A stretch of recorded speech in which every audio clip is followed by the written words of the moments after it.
Hi everyone, I'm Mahdi Hassan from Exam Essentials, and in this particular video, we'll be going through the most recent Pearson Edexcel International GCSE English Language B paper from the November 2025 session. In this particular video, we'll be going through section A, which covers the entire reading and writing section. I will be sharing with you all the insights that you need to keep in mind in order to conquer your own English language exam. And most importantly, I'll teach you how to structure your writing within a limited time so that you can pass your own exam with flying colors. The first question. In the section, A Communication Revolution, the writer gives us some benefits of the internet. State one of them. So what you're going to do is you're going to write all the way down to the last text. You're going to read that section that they want us to read. Communication revolution, a communication revolution. And you're going to look for something the writer says. So if we look here, it is no exaggeration to say that the internet has revolutionized our everyday communication. There you go. Your answers over there. These are simple retrieval questions. The answer is literally over there. All you have to do is just read it and write it. So we're going to write our question one is simply, let me make that big. Question one is simply this. Okay. We're going to do question two now. Okay. What does question two ask? Again, go back to the question. Question two. And we see that the writer is saying, in lines 49 to 56, the writer gives parents and children advice about using social media.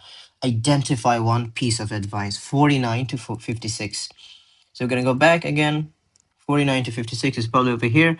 49 to 56. So this is probably this paragraph here. Okay. What? Oh my God. What did the writer say? Young people often struggle to regulate their own social media usage, and it is important to install good habits. So we should be it's important to install good habits. That's one of your points. Now, one thing I suggest, find at least 2 points and then choose your answer. That's way better than just getting one answer and then just writing that down. So it is important to install good habits. That's a really good answer, and we are going to write that as our answer. Now, moving on to question three. Moving on to question three. Question three is our writer's effect questions. They contain 10 marks. Let's look at the question. First, we have to identify the type. What type of question is it? And if you notice, it is explain how the writer presents ideas about manners in digital communication. A simple, what do you call it? Recap. There are three types of question. The first type is present, persuade, the other one, persuade, the other one is show, and the last one is describe. Each one of them has a different writing style, a writing different format, and there's a different structure we maintain. Now, since it's the present question, we normally like to go with this particular structure. You get an introduction. You find CSR, and the C. This is an acronym. The C stands for credibility. S stands for structure. R stands for register. And then of course you can give a final conclusion, and if you desire you can add a perspective comment / note. If you have time and if you feel fancy, you can definitely do that. Now, let's go to the text. Let's read the text. Let's find devices. Let's find words to if there is any words to be analyzed. Let's look at it. Okay. Inadequate, a guide to manners. Okay. Inadequate, a guide to manners. And interesting, it's giving that the title has this kind of like an opening, friendly, it's not even friendly, it's more like a DIY type question. The writer is going to teach you all the points. You as the reader, you're going to read those points, you're going to understand them, you're going to apply them. So since it's a guide, he's going to be using subheadings to make it feel like a guide, break down his points and guide you, through. That's a very nice text. That's a very nice way of starting. Okay. So this is a text. This is our text, and we see. Let's read the whole thing. The advent of modern technology, social media, and instant communication. He uses a tricolon right at the start. At the beginning, he starts with a tricolon, which we can see has brought a new set of rule on how we conduct ourselves in the digital world. Adequate is a combination. He's defining the word. He's defining the title now. Is a combination of words, network, and etiquette. Etiquette. That's a very nice. They basically merged. They merged it. That's good, and refers to the use of good manners in online communication. Now, one of the things that stands out, a structural device the writer has used is subheadings, and subheadings is a point we are to we are to talk about in the structure paragraph. Now, if you were wondering, these are three different paragraphs. We talk about structure, register, and we found subheadings here. Subheadings. This is a good thing. Okay. It is no exaggeration. We read this. It has removed all physical barriers and opened up a new world of connecting with other people without conventional constraints. This is an example of alliteration. Whenever you have two letters starting one after another, the consecutive letters are the same consonants. We call this alliteration. An alliteration. Sorry. Space and distance. Another tricolon. From ordering a takeaway to buying a new television or sharing the first pictures of your new child born, just giving some daily uses of what we do with the internet. All it takes is just one click of a button.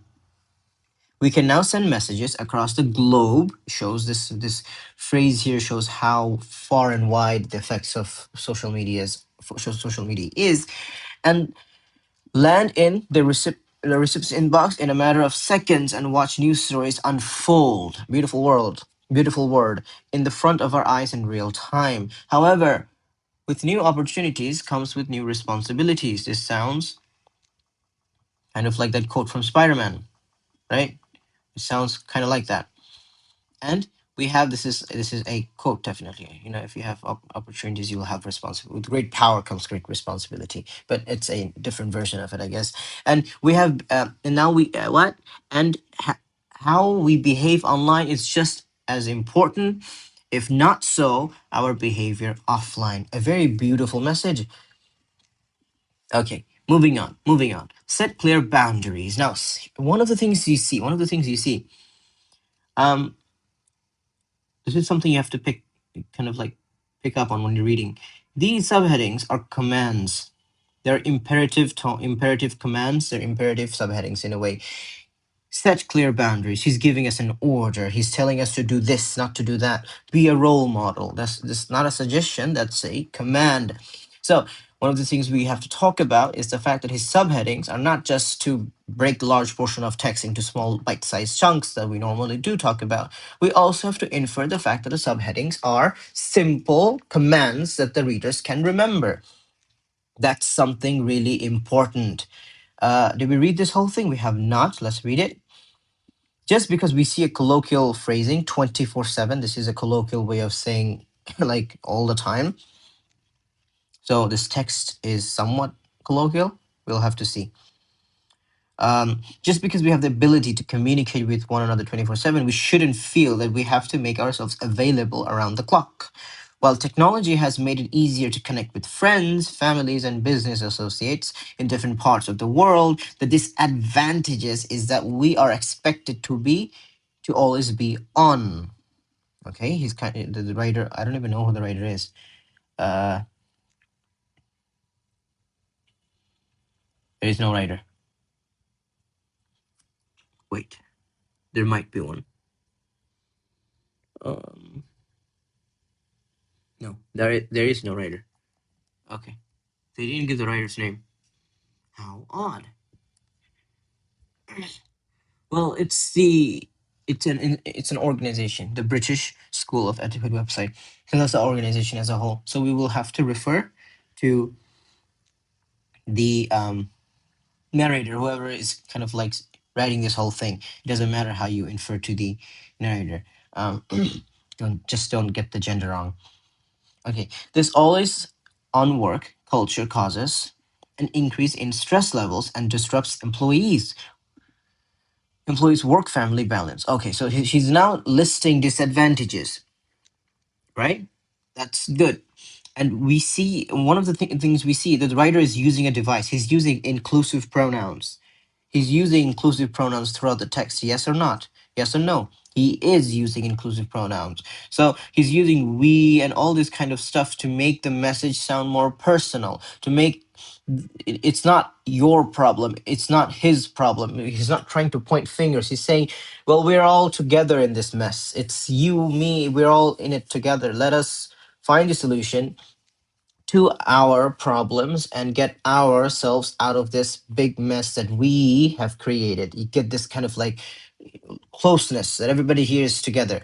That's one of the things we can talk about. He's using inclusive pronouns. Have we seen him using you anywhere? Did he use the word? Yes, he did use your. So he's also using direct speech or direct address to address the readers on a personal level. He's kind of making them feel the importance and the urgency of the things he's trying to say. These are all your inference and developments of every device. We have to keep these in mind. Okay. A couple of decades ago, he's using some information here. It was considered to be a social fox pass. I have to see what that is. And if there is something like, for example, I have no idea what that is, they'll give you a little index over here, and you would have to go to the end, and you would find the glossary here, the meaning. Etiquette means good manners. That's something you should know. This is something you might not know, and that's why they gave you the meaning. It's an embarrassing mistake. We all have at least one embarrassing mistake in our lives, don't we? Okay, to telephone someone after 7 or 8 p.m., whereas now we're often swiping away WhatsApp notifications late into the night. I'm guilty. We all are guilty. There you go. That's why he's saying we. The reason why he says this mistake, this problem, we're all guilty. And that's what to keep this, not to make anybody feel guilty and feel like it's their problem. He's trying to persuade the readers in a way. The only reason why he's giving these commands is to make them kind of like understand the effects of this, all this social media and whatnot. We all need time to switch off and replicate in order to perform at our full potential, perhaps. That's what full capacity and protect our, oh my God, what's going on? And protect our mental health. If you find that you are reaching for your mobile phone whenever there is a lure in your day, when there's a lull in your day, for example, when you are on a train home or waiting for a friend to arrive, it may be time to introduce some restrictions to change your technology habits. Well, that's really annoying because I use my phone all the time in these kind of scenarios. So I'm guilty here. Look, that's what the text is doing. Try putting your mobile phone in a different room or turning it in airplane mode in the evenings. That's a very good advice. That's a really good advice. And something, look at this. We are seeing numbers. We are seeing numerical data. We are seeing statistics. These are numerical data. You can call them numerical data. You can call them statistics, whatever you desire. And he's using real life colloquial terms: Snapchat, Instagram, Facebook. We all are over there. You'll find your uncle over there using Snapchat. So it's something we all can relate to. He's using credibility, credible resources, credible information, or a US poll of millennials. And then you can see numbers, some sort of, you can call this numerical data. Let's call this numerical data. And let us say these percentages as statistics. Percentages are somewhat statistics in a way. So these all will fall in credibility. Why so? Well, he's using these terms: Facebook, Instagram, Snapchat, so that it resonates with the readers. Nobody uses, I don't know, like nobody uses Skype anymore. And then there are some messaging apps like Emo, and I don't even know, Viber or something, those things. Nobody uses those anymore. Everybody uses Facebook, Instagram. They should have included TikTok. These are there. This is a track alone. Distractions. He's highlighting, and this is how we're going to talk about. We use the analysis. Whenever we find a device, we try to use. I like this particular. When we were learning, we learned this particular way of analyzing a particular device, and we always use this. Never, never, never, never or I should say, whenever you're describing a device, whenever you're analyzing a device, never miss out any of these. The first one is a statement, and we're going to say the writer uses a tricolon. Quotation is basic. QU is quotation. That's your proof. I think I got the spelling wrong. Yep, I did get the spelling wrong. This is inference, meaning why did the writer use it, and then you're going to talk about the development. Now, how would we devise an answer like answer here? Well, we would say that the writer has used a tricolon, this, to highlight the three fundamental um, social media platforms everybody uses, and these are names. These, you could also say, these are colloquial names that everybody's familiar with. He's using these to show that he's well aware of what's happening on this, kind of like, this is, well, everybody's on it, but let's just say more often than not, you can make this deduction. These three things are where you're more likely to find teenagers and young adults wasting their time on. Nobody uses, no uncle uses Instagram, and Snapchat is something girls use all the time. I got that stereotype from YouTube. But there you go. What are you getting from this message? What are you getting from this tricolon? You're getting the fact that he's trying to reach out to the teenagers. He's trying to reach out to the people, to the bulk of teenagers who uses these social media platforms. And why is he doing this? He's trying to get to his point. He's trying to get their attention and get them engaged and kind of tell them why it's bad or why it's not bad. And this is why he's saying that men check their social media platform at least 10 times when they were out with friends. This is really true. I can definitely relate to it. And he's using facts. This is facts. This is statistics. And just this, men check their social medias a lot. This is just a fact. We do check our social medias a lot. Not quite. Maybe I don't want to get into those debates. There's going to be a fight, World War III, if I say girls check their phones more often. But there you go. The principles of an adequate aim is to make us, again, he's using inclusive, more deliberate in our social media use, so that we can build a profile that represents what we really are. This is a really beautiful statement. Whether you are on social media, is whether you say on social media is the public domain, and once something has been posted, you can never retrieve it. So it's vital that you are selective what you post, share online. Very important. We can take this into, this is not a device, this is not any word analysis, this is just a sentence we've read, and we can come up with, we can devise our own statement, our own perspective comment. And the comment is that the writer is warning us to be careful with what we decide to post, as he's saying that whatever we post could have an effect on the people around us and potentially you yourself. That's what the perspective comment is. And if you can write something like this, the examiner is going to love it. Be a role model. Children and young people learn the rules of acceptable social behavior from their surroundings. So make sure that you model the adequate rules. Okay, first and foremost, this particular section, by reading this, we get the idea that this is this is a formal text. Few reasons why. In register, you would have to talk about whether the text is formal or informal. The reason why it's formal, it talks about a lot of data, a lot of information, a lot of polls and profile and all this kind of like social status and all this kind of buzz. And children and young people now this is directed to the parents. Be a role model. He's trying to infer that if the parents are on social media, they're doing TikTok, their kids are gonna get the same message.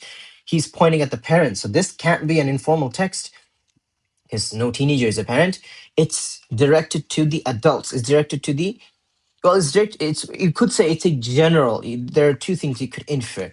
This is a formal text, no doubt in it. You could say either two. One, it's directed to the adults. Two, it's directed to the general public. Anyone and everyone should read this text, and there's something for everyone from of different ages. He's using iPads. Look at this, children iPads, iPad kids playing Roblox all day. He's kind of nitpicking all these kind of he's categorizing everybody. So this could be for adults, for teachers and parents, or you could say the text is directed to the mainstream people, the mainstream audience. Nobody is the target audience. Everybody, anybody can read it. There's a section for everyone. This section could be parents and teachers could be benefited by reading this section, so on and so forth. Let's quickly wrap it up. He's using iPads, gadgets to keep them occupied whilst eating out as a family. This is a really big stereotype, and he's pointing the common rhetoric.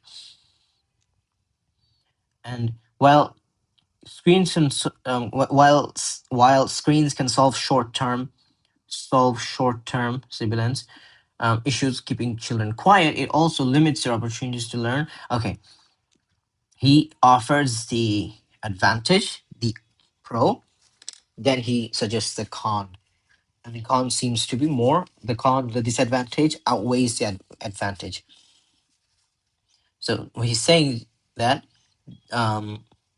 using technology could give you a temporary solution, but it's affecting the permanent, but it doesn't really have a permanent solution. If anything, it affects the health and whatnot.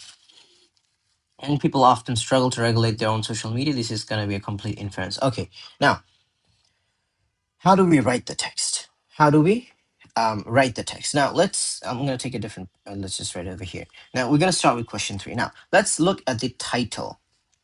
I have to go really fast. The title is a guide to digital. Okay, now, this was an article. Now, we can say that the article begins with the heading or the title, this, right? It's establishing a point. It's establishing the fact that the text is going to be an instructional text, advisory text. It's going to be full of advices. So we can say, now, for the sake of this particular text, adapted from an article on the social media. So we could do a few things. We could just say the narrator, or we can say the website or the institution. Let's just say the narrator for this. The writer. There is a writer. There we go. There is a writer. So there we go. Okay, very weird text. They normally give you the writer. Okay, the writer begins. We're going to start like this. The article with the heading or with the title, and you're going to copy the title. Just copy and put it in. Ta-da! There you go. And we're going to say what it does, effect on the readers. First, we talk about what it suggests. What message is the title giving off? And then we're going to talk about the effect. This is kind of like the statement. We just said the statement, there's a heading, we're giving the quotation, we're going to give the inference, and then we're going to give the development. Simple structure to follow, yet some of you forget this, which is really bad. Immediately it establishes a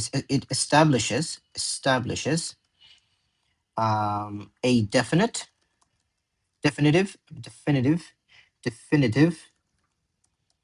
I got the spelling wrong, I know, and instructional, I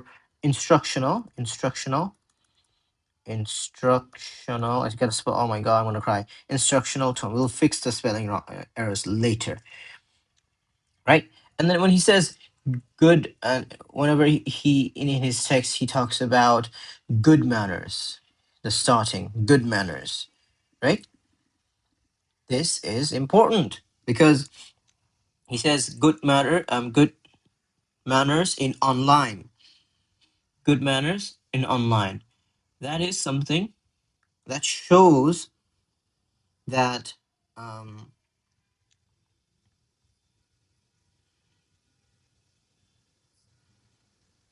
what can we say?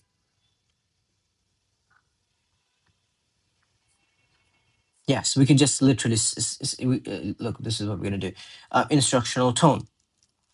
This makes the readers. This grabs the reader's attention. Simply, this grabs the reader's attention, making them want to read the text. Moving on to credibility. The writer presents. We're gonna give this topic sentence. Presents his ideas What was his ideas about? His ideas about the topic, in a credible manner. Okay.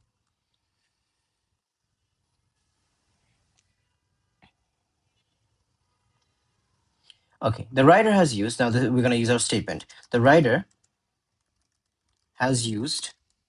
Now, he used a few things. First thing he used was the we're gonna go to the inclusive later. We're gonna use these things over here. These data and all this kind of stuff. So the writer uses a tricolon. Although normally we talk about tricolons in structure, we're gonna talk about it over here. The writer uses a tricolon or tribute, or you could call it a triplet. Some people call it triplet, to underline the three fundamental, or the three main social media platforms people use and use. The use of these colloquial terms attracts the eyes, attracts or resonates with the more younger audience,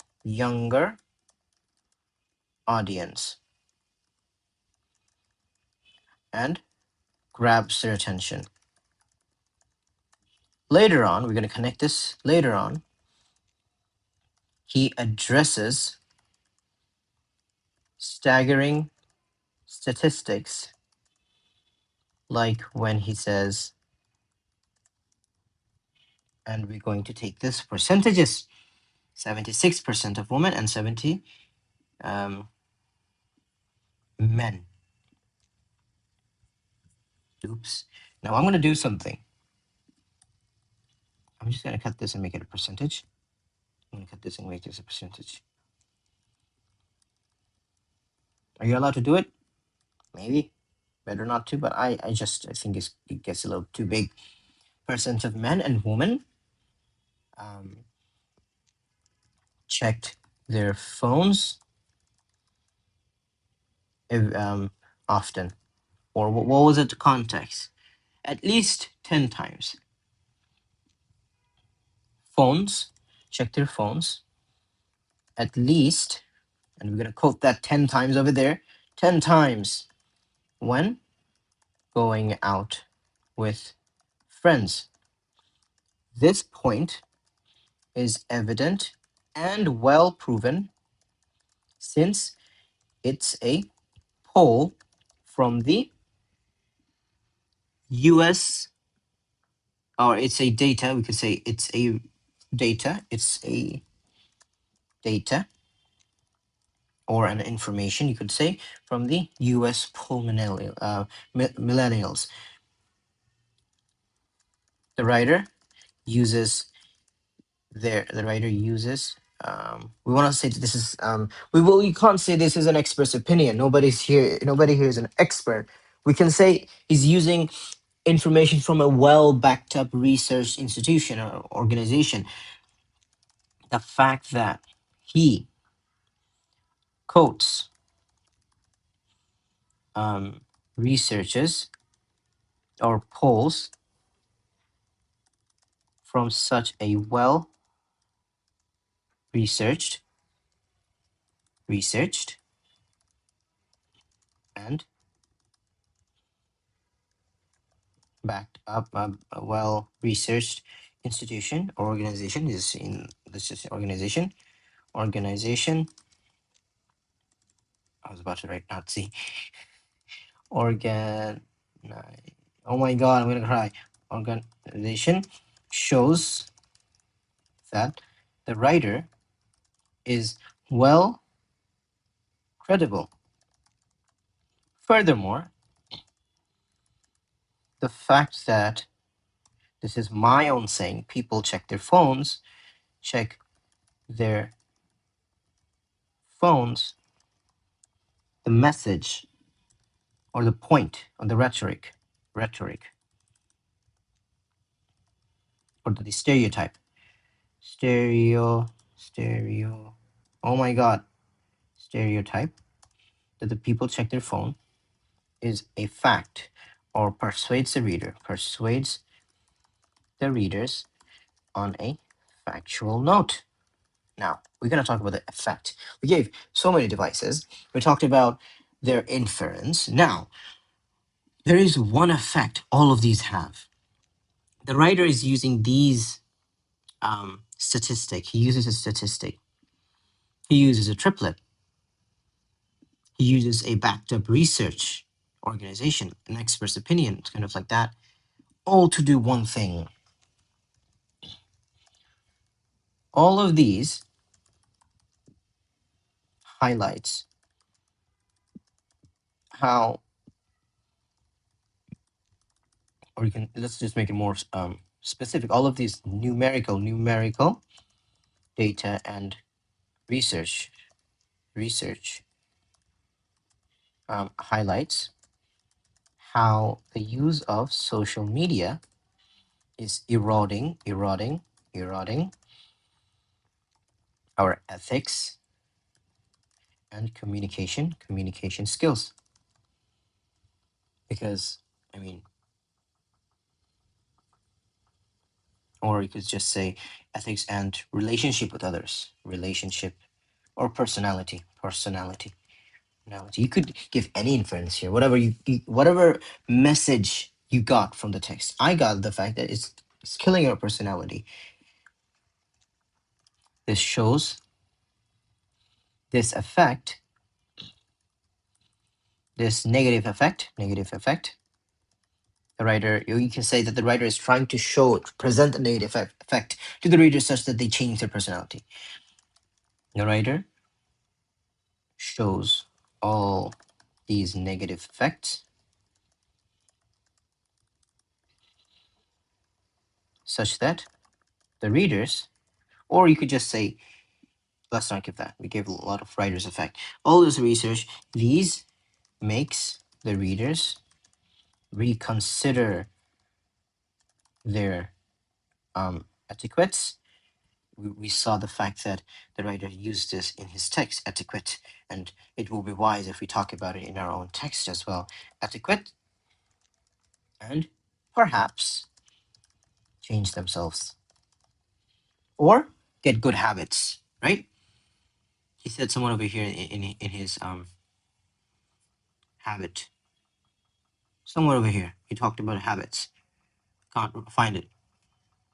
Anyways, this would be your credibility. Now, moving on to structure. The writer has presented his ideas in a well-structured manner. Now, the first thing we're going to talk about in the structure is the fact that the writer has used subheadings.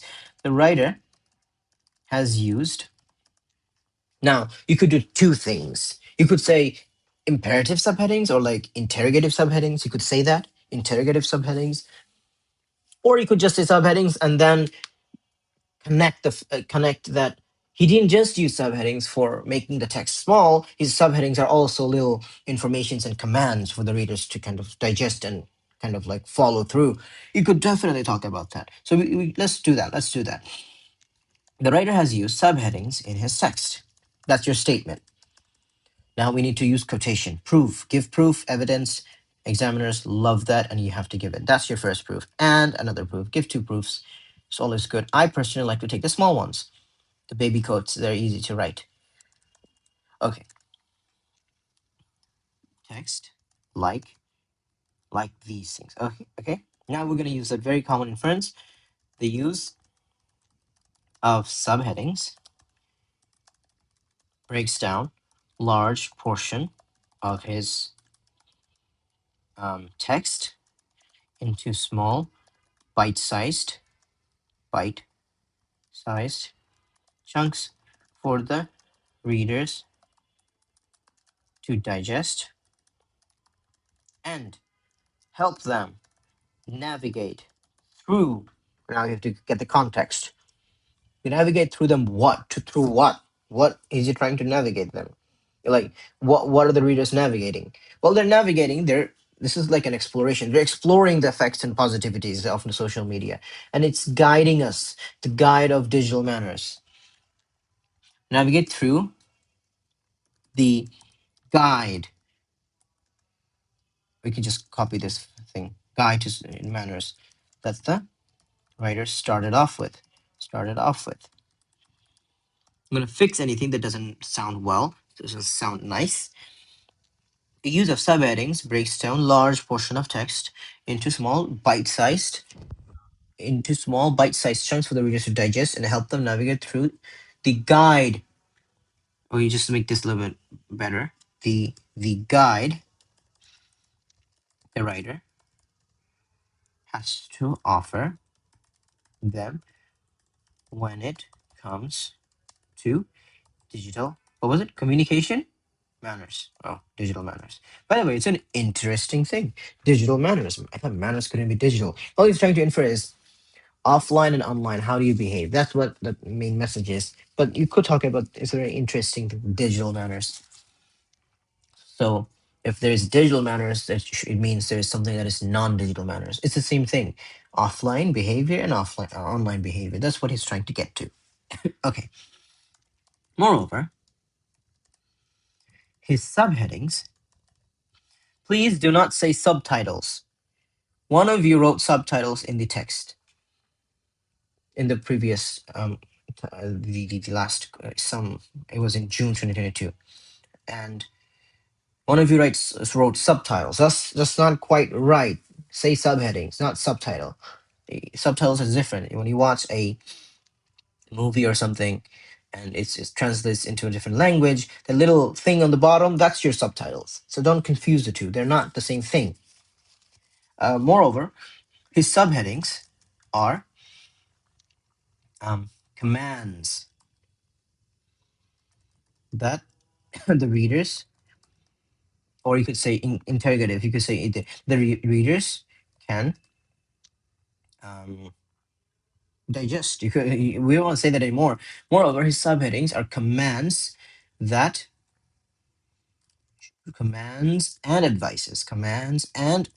advices that the readers should heed to, making his text sound more powerful and urgent.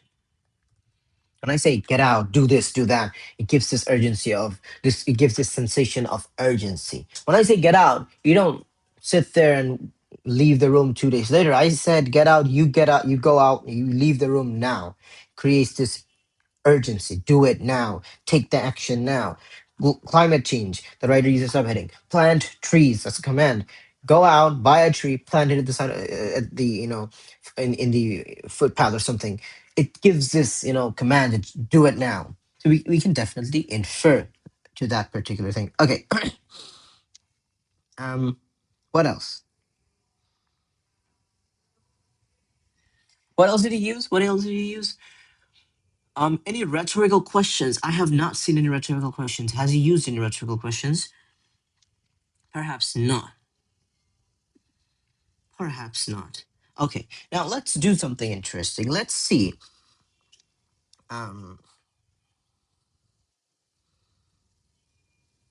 Yes, another thing we can do. Normally we talk about this in the inference, but we can definitely talk about this over here. The fact that the writer uses, if I go back over here, and he used the words remember a lot. Remember, and then all this kind of stuff. Respect. He used these words.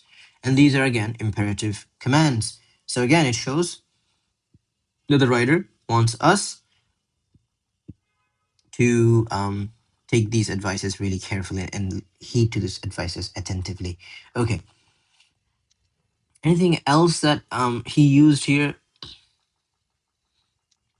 Any word analysis? He used a lot of hyphens. If not, okay, we can talk about it. However, New opportunities come with new responsibilities, and how we behave online is just as important. This is a simile. He's comparing something. Just as important. And yes, so we're going to talk about this. The writer also uses a simile when he says, holy God, where's my G? Where's my J? Just as important, if not more so, if not more so, as our behavior offline. As our behavior offline. Okay, what we're gonna do is we are going to, the writer also uses a simile. Give me a moment if you.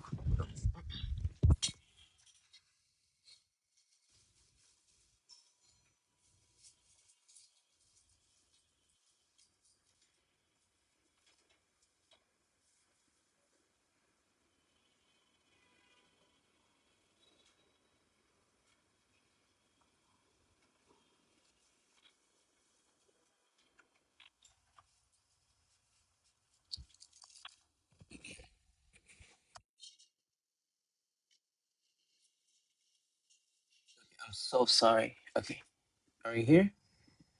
Can you hear me? Can you make some noise? Yes or no?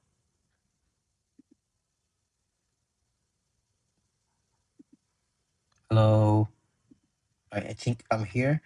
If you hear me, please say yes. Make some noise so I can, um, so I know I'm back. Okay. The writer also uses a simile. What I was saying was the writer uses a simile when he says just as important. Okay, just as important. This just as important, if not. So these hyphens create, again, it creates a climax in a way. Again, it's like separating the important things. And he wants us to kind of focus each and every one of these phrases. Like, how am I supposed to explain this? Let's just write it and I'll explain it later. The writer also uses simile when he says, okay, the there's a few ways you could say this. Um, we could um, okay, let's break it down. Let's break it down. Just as important, if not so, if not more so, as our offline behaviors.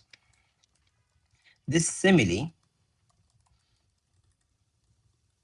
compares how our behaviors, how people's behaviors.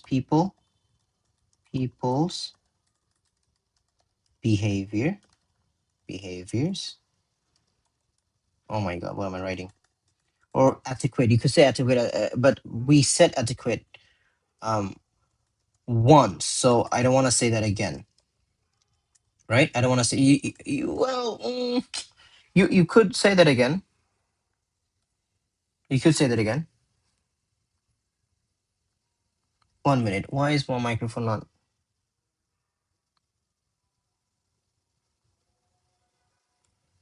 I can't say if it's on or not.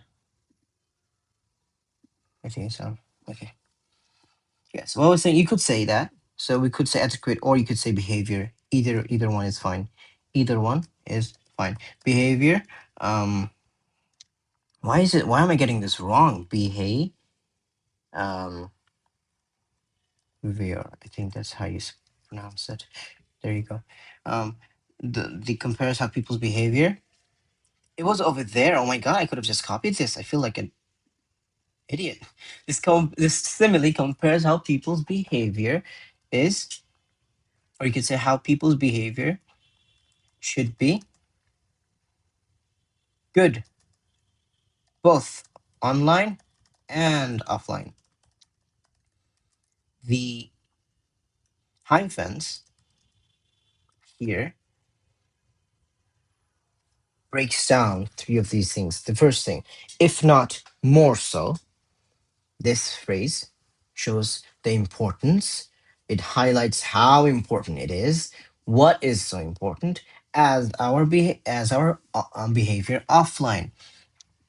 The hyphen or the phrase, you don't have to talk that deep, just offline and online. Giving the or sending the message to the readers, sending the message to the readers that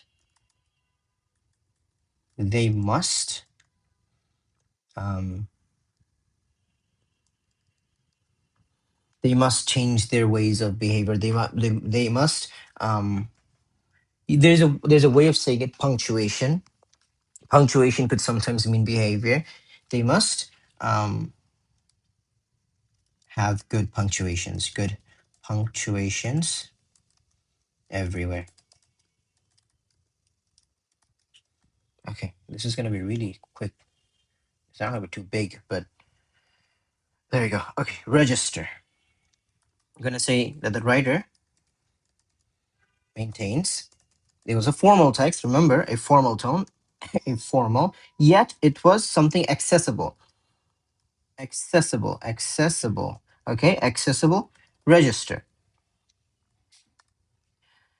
Now, the first thing we saw that the writer has used we, you, all this kind of stuff, right? So we can say that the writer uses inclusive pronouns, like when he says inclusive pronouns, we and our, we. What the hell? We and our. There you go. We and our throughout his text. Throughout his text.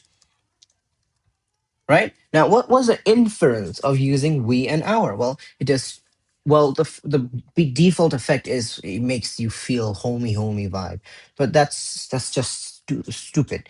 We can definitely step up our game, and what we're gonna say is the fact that he's addressing he's addressing how guilty we all are, and so the writer or whoever the hell wrote this article, they want everyone to feel they don't want anyone to feel like an outcast. You could talk it. You could say definitely that. There's a handful of ways you can interpret this.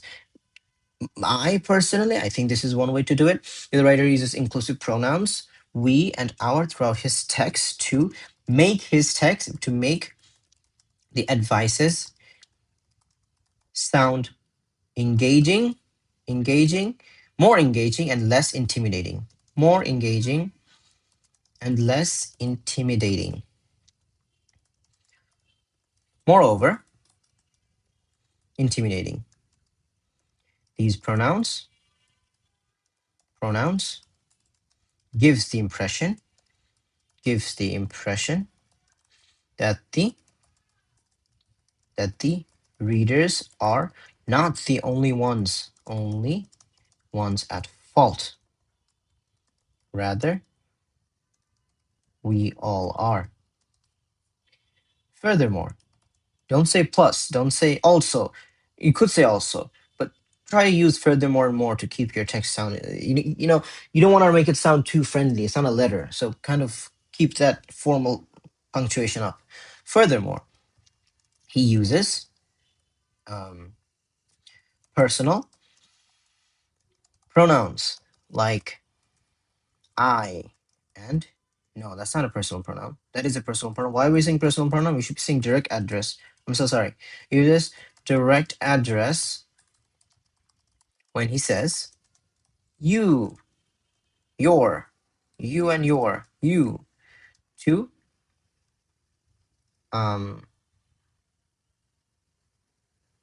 reach out to the readers on a personal level or personal note. Personal note doesn't go personal level. What's the effect? This gives the impression to the readers as if the writer is directly talking to them, and holy god, and whatever advice is being made directly applies to them. This makes the, do we say his? We don't know the writer's gender, so we can't really say his or her. I have to read it again. This makes the text sound more raw and natural, making the readers heed to the writer's advices more attentively. Very common way of writing this. Okay, now, what else do we see? What else was there? We see the fact that the writer has done a few things here. He used the word, I don't know if you remember, he used the word, where was it though? I have a hard time. He used, let's find it. He used the word honestly somewhere. And I don't remember where he used it.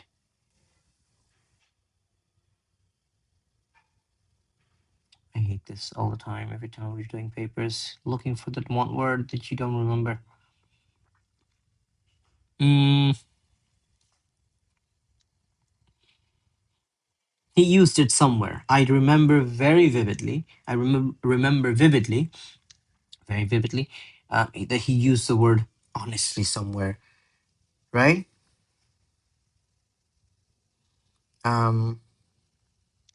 Okay, how does he end though? Let's look at this. He ends the text by addressing. He ends the text um, by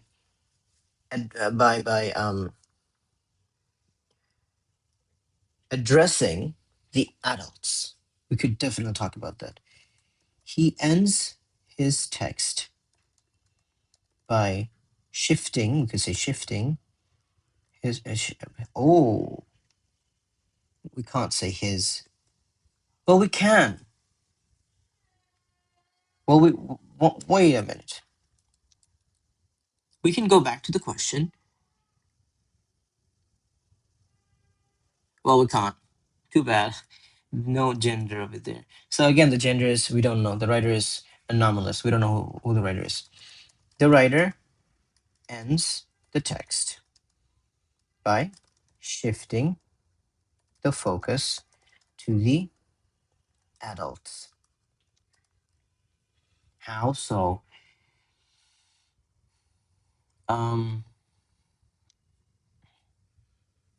Okay. He says he addresses the common rhetoric of giving iPads or screens to this. We can end it like that.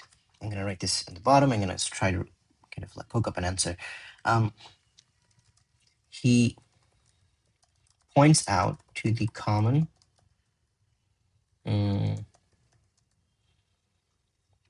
thing. Parents, this is something I got from the text, parents do to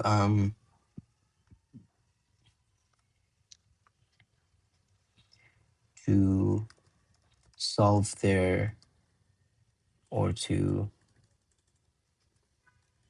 keep their children. Some guy wrote children's in their exam and I was crying so loud.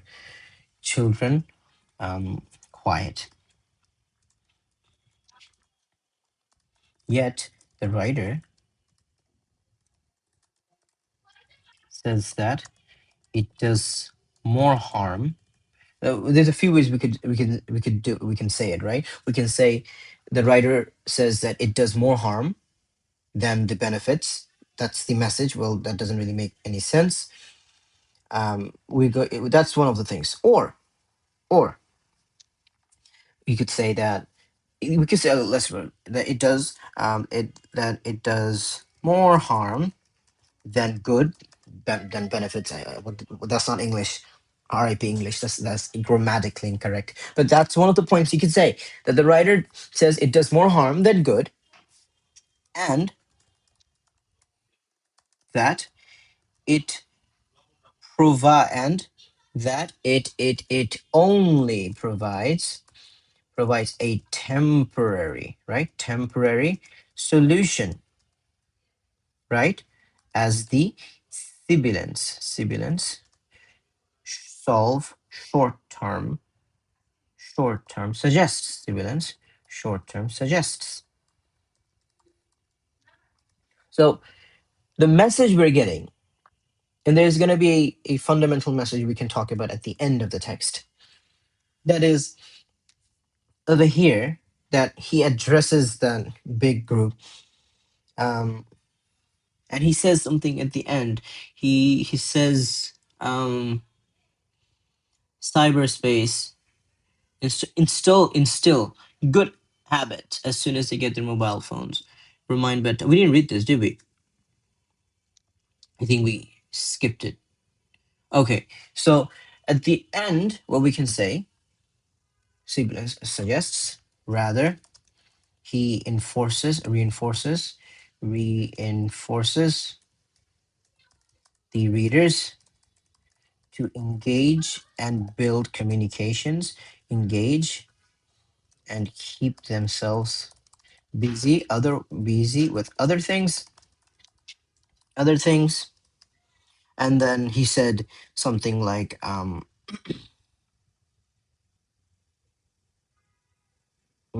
what else did he say? He said something like, okay, yes, and that manners, are the, he said the word glue in his text, glue holding the digital world together, right? We can say that. Um, urging them to um, to give particular attention to their punctuation, or you could say behaviors. There you go. Okay, I've done it really. There's this time thing. I have to do it really fast, so some of the answers might be wonky and not the best. Okay. Question: how long have we been rolling? Question 4. In lines 25 to 37, the writer gives some reasons why manners might have changed recently. Line 25 to 37, 25 to 37, 35 to, I forgot the number. What was it? 35 to, oh my god. What the heck? 25 to 37, 25 to 37, 25 to 37, 25 to 37, 25 to 37, 25 to 37. He says something that, over here, right? Somewhere over here. So let's go through it. 25 to 37. Okay. The widespread availability of smartphones has created a culture of instant communication. That's your answer. Culture of instant communication. Brief textual exchanges. There you go. A lot of this. I don't know if you guys did that paper. There's this paper where the text was. I think this has very close similarities with June 2022. That was where the writer was saying importance of grammar and how technology and particularly social media has ruined our communication skills. This has kind of that message. So those who did that particular paper will find this, or whoever, those who gave this particular exam in that sitting, they probably found this paper easy because it's kind of like repetitive. It feels very common. There you go. That's your answer. Question 5. You have to go back all the way. Using the section does including punctuation in text show aggression. Identify 2 points the writer makes about online communication. So that's a subheading. Both texts use subheadings. That's a good thing. Does over here. So he says 2 things about texting. Okay.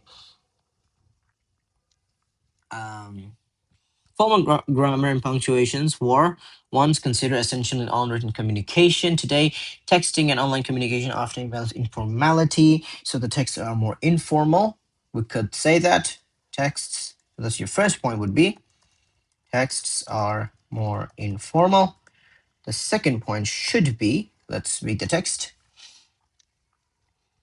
Informal with emojis. So texts often use emojis. That would be your answer. Text nowadays use more emojis. That is so true. If somebody doesn't use an emoji, they're probably an old man. That's how we treat them, right? Boring. So that is definitely true. So this tells us this text is gonna have some really harsh reality, just like much like the text one both of the texts share a common motive. That's a good thing. When we do question 7, which we will have to do today, I'm gonna cry, but we have points to talk about, and that makes it sound less scary in a way. Would grandma approve the new rules of etiquette? Now that's a really interesting beginning. Um, it does something. It does something really important. It first of all, right at the bat, it establishes this comparison of tradition. When grandma was living, when she was going to school, she definitely didn't have an iPhone. She didn't have internet. She didn't have all this social media and this kind of stuff. She didn't find the necessity to go on a date and kind of post that picture.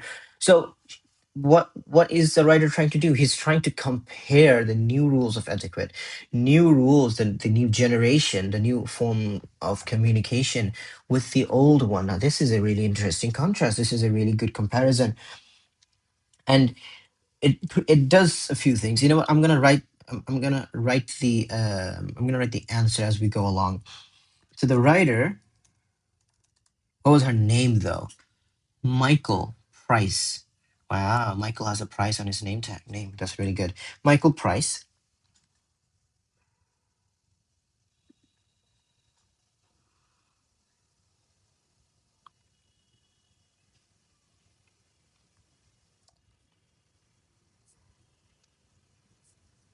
Michael Price starts off with this particular. Um, Michael begins. I'm pretty sure her. Yep, she's a girl. Michael Price begins her article with the. Now this is a really provocative title. We could say provocative title. Would grandma approve? Would she approve? She probably wouldn't. New rules of etiquette. There you go. Now this immediately, or just this establishment, establishes. What does it establish? A comparative rhetoric. Or it establishes comparative theme, right? Between I'm trying to think of a better way of writing it. Traditional. You could say traditional values and modern habits. How so? Babbits? Oh my god. Habits. Oh my god, that's just one V. Why so? Well, we got this from here that it was essential. It was a requirement. It was a value, a traditional value. Punctuations were once considered. It was a traditional thing. So we can definitely infer that. That's not wrong. And the fact she is funny in a way. The word grandma here, right? And what's it doing? It's the word grandma here is not particularly indicating somebody's granny. Here it kind of means it resembles this old symbol of etiquette, right? So it kind of gives the fact that it gives the fact that the reader it gives the impression to the readers that society has evolved, going from old rigid grandma to modern world. It gives this impression that so much has changed. Yet, probably it might be a contrast, yet nothing has changed in a way. It's just how we communicate. Communication is still there. The way we do it just changed. So that might be the message. I don't know. I haven't read the text. So we can talk about it. But here, the reference to grandma, grandma, grandma, right, acts as a symbol. We could say symbol of rigid, old fashioned etiquette. We can we say that? Yeah, we can definitely say etiquette. giving the writer's impression, or you could say positioning, or you just say making the writers feel and reflect on how much society has changed or evolved. Society has evolved. That is something we can say. Now this creates, and we're going to see the development, this creates a nostalgic, that's not here pronounced nostalgic, where do you go wrong? There's an A, nostalgic, there you go. Nostalgic questioning tone. It's making them questioning tone. That has really society changed that much? Has it changed to that extent where we are completely, like, the older generation would find us weird in a way? Is there really no values we share in common anymore? So this is really important. Making the audience um, ponder the idea, or ponder, no, it doesn't go.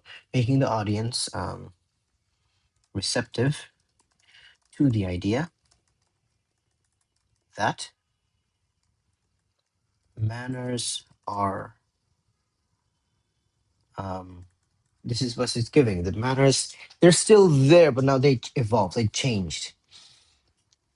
That manners um, are not dead, but they are merely different. Okay, now let's get into the reading part, the most annoying thing to do. The last time you hosted a party, again, that's the first thing you see. You and we both are using you and we both have similarities, which is, well, they're too similar. What are we gonna compare in question 7? Well, let's see.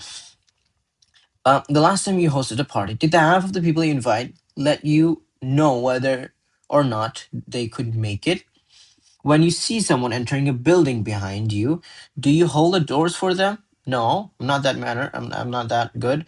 Do manners do manners still matter, or have, so we're seeing that the writer is starting off with a rhetorical question, right? So she starts off with a rhetorical question, and some of her subheadings, almost all of them are ooh, this is interesting. Notice something. The previous text subheadings were imperative subheadings. Her subheadings, however, are interrogative subheadings. Do you think it's important? What's your opinion? What's happening? It's like questioning the readers. She has some, she's kind of interrogating the readers, right? We can see that. Okay, let's keep moving. Have manners changed over time? How we interact with each other has undergone a significant transformation in the past generation. The rise of the smartphones and social media has fundamentally altered how we communicate, often diminishing face-to-face interaction and replacing them with text, tweets, and emojis. These are very common topics in IELTS exams, in English exams. These topics are way too common.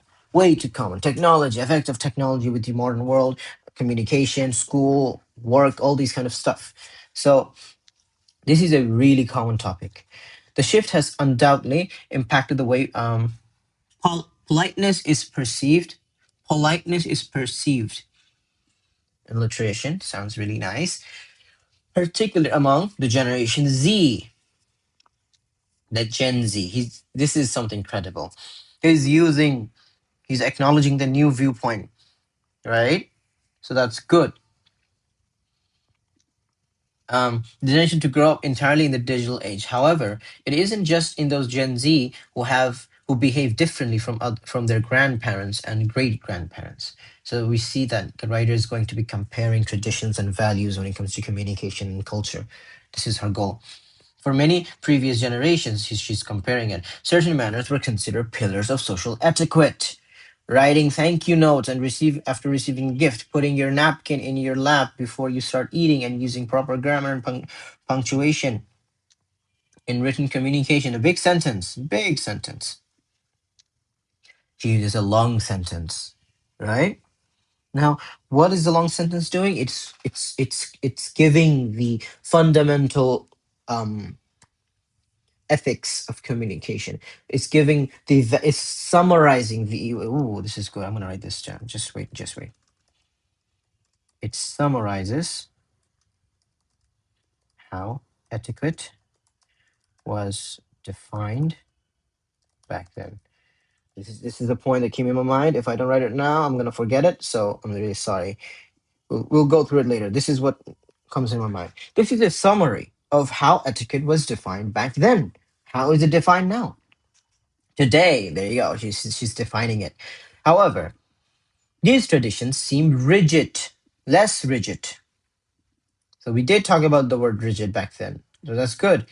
To some, particularly members of Gen Z, a text message of thanks might suffice, and using punctuation in text may be seen as aggressive.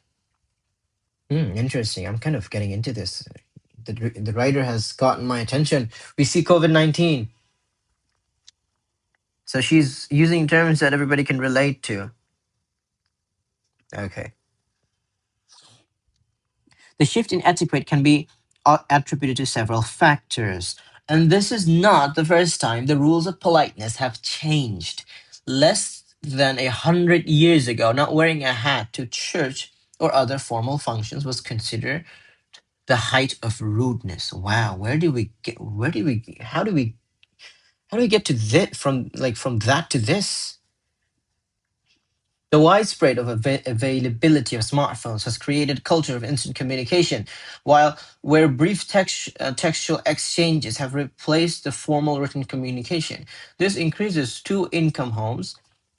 The increase in two-income homes has meant less time for parents to instill traditional manners to the children. Both texts talk about child management or managing children. We see this.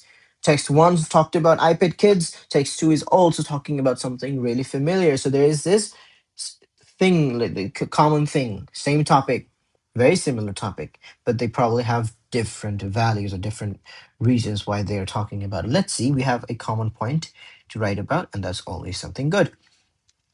And more recently, the isolation caused by the COVID-19 pandemic further eroded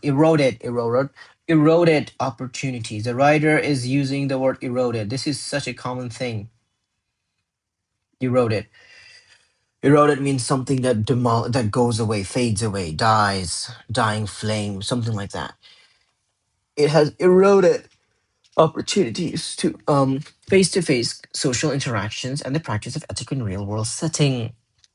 So the writer is acknowledging the fact that COVID-19 has made people less social. Made people less social. That's something he's agreeing upon. Decades ago, people generally lived in neighborhoods where they knew everyone.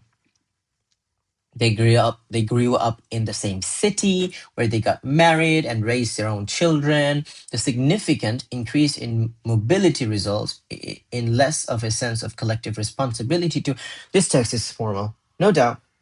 Too much wording, jargons, professional phrasing. This is a formal text, no doubt.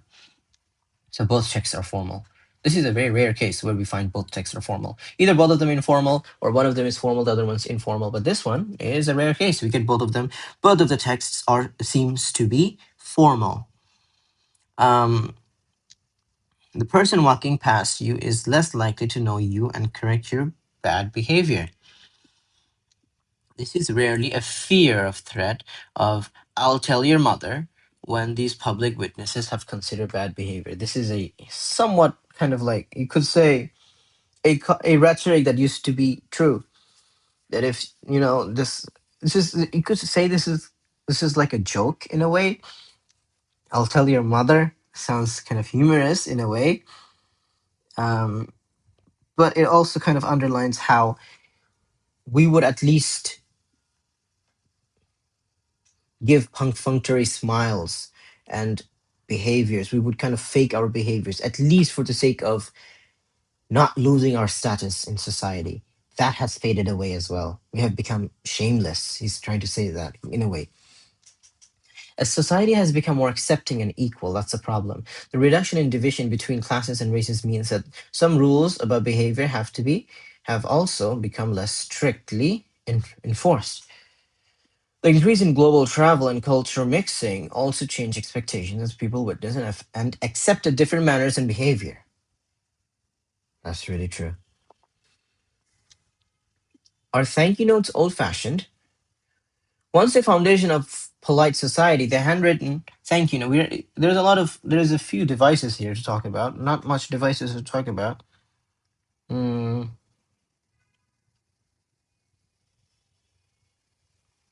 not much. Okay, let's keep reading. Well, older generations, one of the things about the writer, this might go into structure. He's comparing two things. Right, previously he compared old thing. This will be written in our. This will be incorporated in our section, the structure section. Why am I stuttering? Where he's doing a nice job. He's comparing the old and the present in a very beautiful way. That's the old. That's the present. Right. That's how he's kind of going about his way, and that's a nice way of decades ago. Old stuff, new stuff. So that's how he's comparing. That's a really nice way of comparing. We can talk about that in our structure since devices lack in this text. Uh, while older generations see the necessity of expression of gratitude, again, old and new, old and new. He's comparing the two generation. So her text is very judgmental in a way. Gen Z, you might find a text message more appropriate for the informal nature of their communication style. When digital photo design and printing arose, busy parents started printing a sample thank you photo card. Old-fashioned stuff. The thank you text is an extension of that change. Interesting. It's including a punctuation in text show aggression. That's the catchphrase. That's like the punchline. That's like the question of this text. Is it? It's a weird thing. And the writer uses hyperphora in her own in her own text. Well, and this is interesting. Her subheadings are so weird, right? Her subheadings are weird because sometimes it's a thank you, sometimes it's like thank you, what the hell, sometimes it's a command, sometimes it's a suggestion. Most of the time it's some sort of interrogative question, rhetorical questions, and this particular one is a hyperphora. Hyperphoras are where the writer asks you a question and she gives you the answer. So she's like, does it matter? Well, absolutely, she's answering the question. So interesting writing structure, definitely. Okay, formal grammar and punctuation were once considered. Again, once. Oopsie, I didn't mean to select the whole text. Again, once we read this, while older generation might see that this as sloppy or disrespectful, millennials we see this term in both texts, and Gen Z might view it as a faster and more natural way to communicate. They see capitalization and punctuation as hostile. They see it as hostile, which confuses their elders. Older generations often lament. Oof, lament. The word lament means to think about something, like you're really giving your thought into it. You're pondering about the matter. How easily it is to misunderstand tone and meaning in texts. But digital natives develop their own rules to share exactly what they mean and how they mean what they say through these three emotions of very stupid text. Use of emotions, lack of punctuation, and more. This perceived lack of manners by some generations is a new use of language designed to increase communication. Okay, like pointless message. It's important to know that this generational shift in etiquette doesn't necessarily equate to a decline in respect or kindness. This is a very important point. It doesn't mean that, it's a really important thing. And here's the thing. It just came in, it just, a revelation. Both texts talk about modern, like, technology and social media. Text one, however, says how our behavior is affected by our offline and online behaviors are affected by social media. Whereas writer two is focused on how our communication and relationship, not relationship, how our communication is hampered. So both of them are very similar, but they have completely two different motives. That's the thing. So we found a really good motive, a really good comparing point. This is going to save our butts when we do question 7.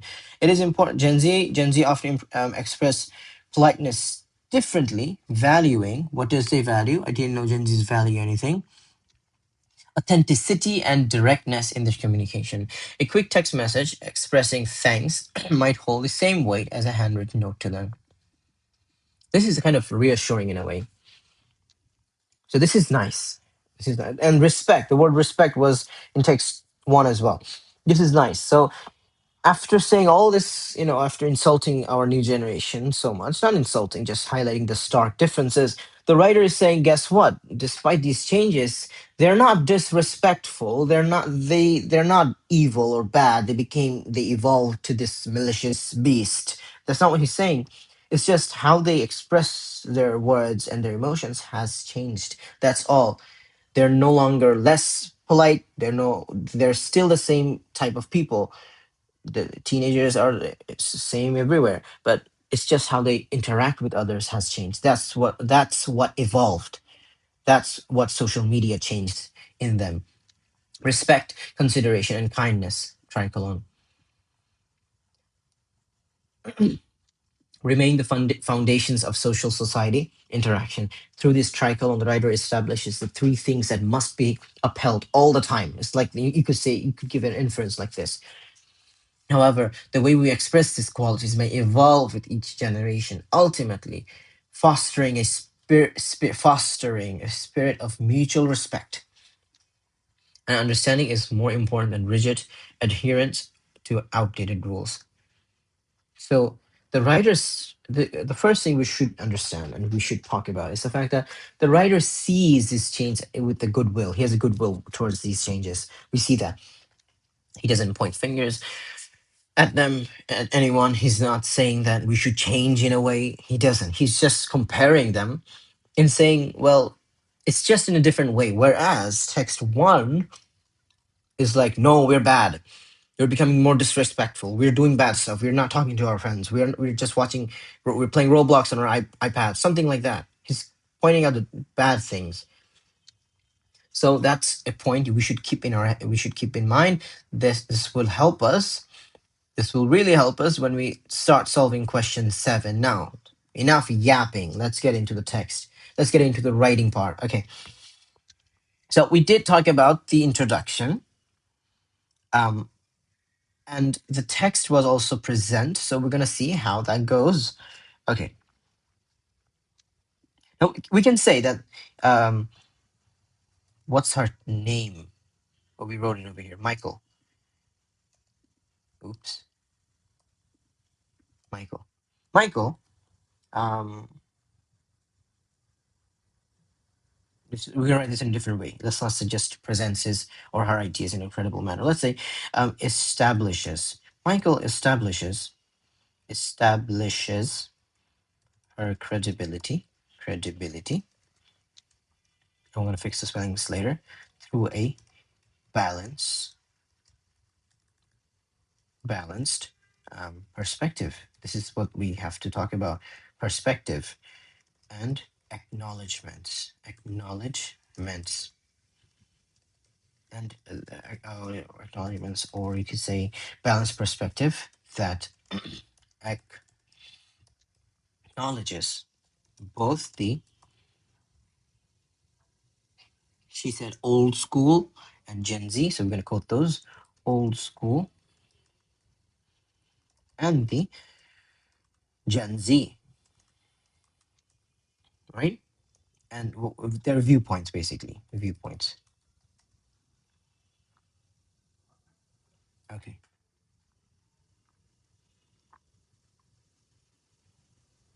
Then um,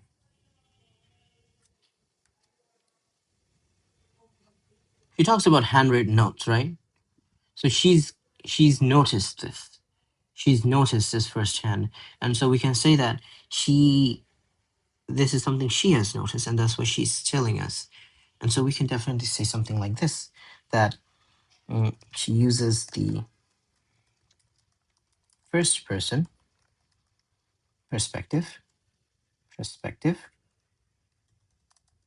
mentioning her own observations of handwritten notes, right? Versus,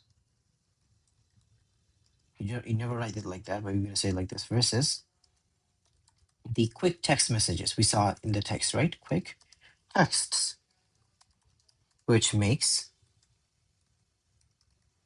her voice sound more authentic and relatable. I can say that, relatable. Relatable. Okay.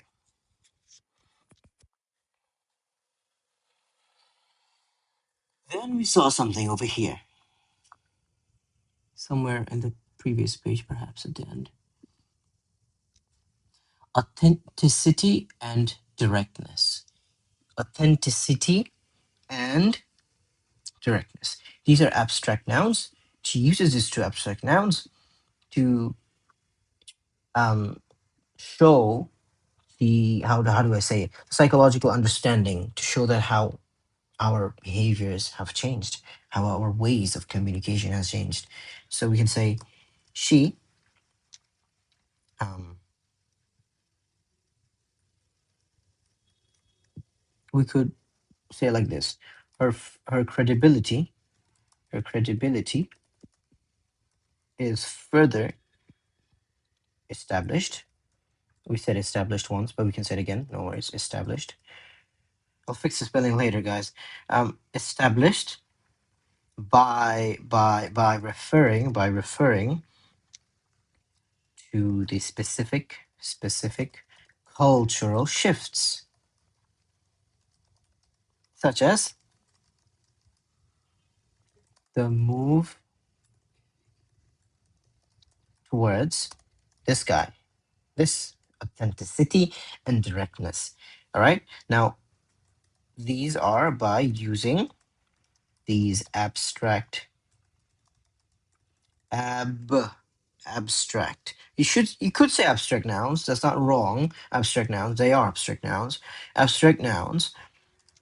She suggests a deep.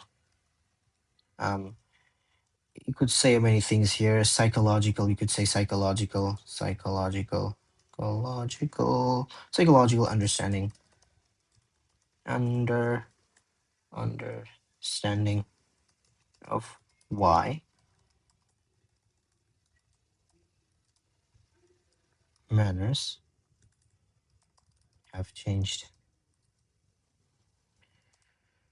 Furthermore, she acknowledges COVID-19, the effects of COVID-19, doesn't she? She acknowledges the effects of COVID-19. She acknowledges the effects of COVID-19 and describes its effect on, how does she describe it? Opportunities, its effect on people's opportunities as eroded, right?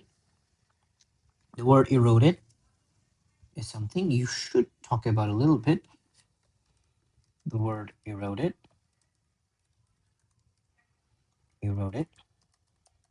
connotes to. Now, this is where, if you know the literal meaning of eroded, it's going to help you. And it's some, even in contextual, you could kind of get something that is gone, connotes to something that is gone. But a better way would be something that fades away, or is worn out. Right? There you go.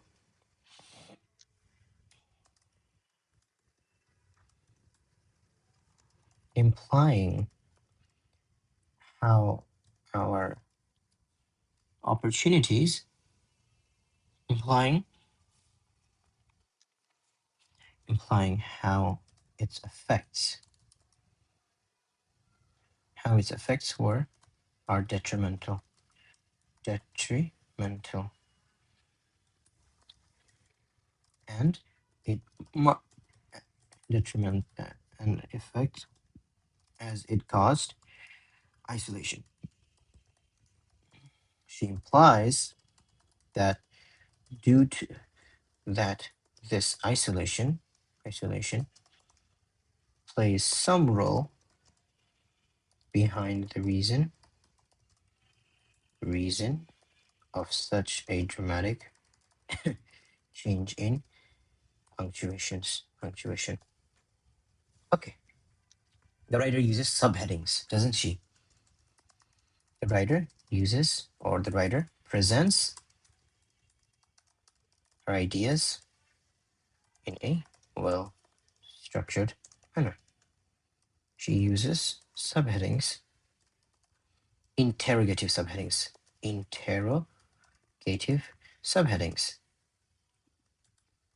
like, and you're gonna, again, same drill, you go and you find two of them. This is one of them, and you put it over here, and we're gonna look for something else.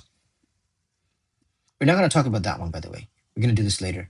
We're gonna give 3 examples. And okay, now we have to think about the inference. Now, the normal inference, normally what it does, it breaks down a large portion of text. That is completely fine. Nothing about it is wrong. However, since these are interrogative, we should talk about how it makes them ponder, right? So these interrogative, how interrogative? Sure, we've said the word interrogative. Now, if you want, we could change it in a bit, change it in a way, but let's just keep calling it interrogative. Interrogative. These interrogative subheadings, and you see the same thing. And I'm gonna do something. I'm really smart. Sometimes. I'm gonna copy this.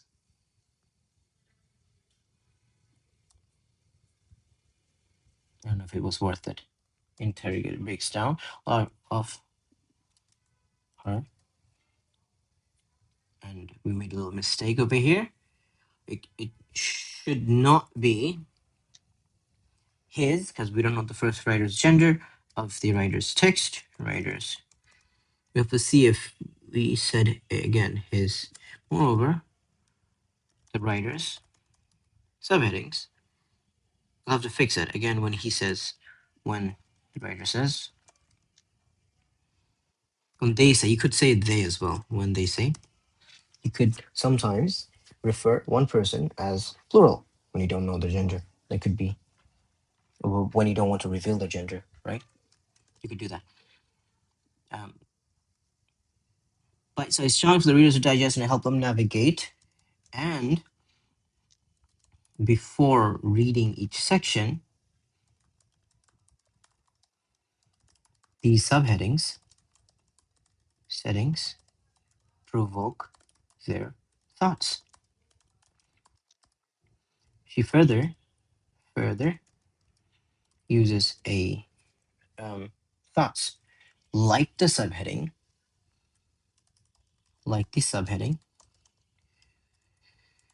and we're gonna go and quote this little guy, the last subheading, which is a hyperfora. Right? There you go. Last subheading, which the last subheading that is in a hyperfora, That is a hypophora.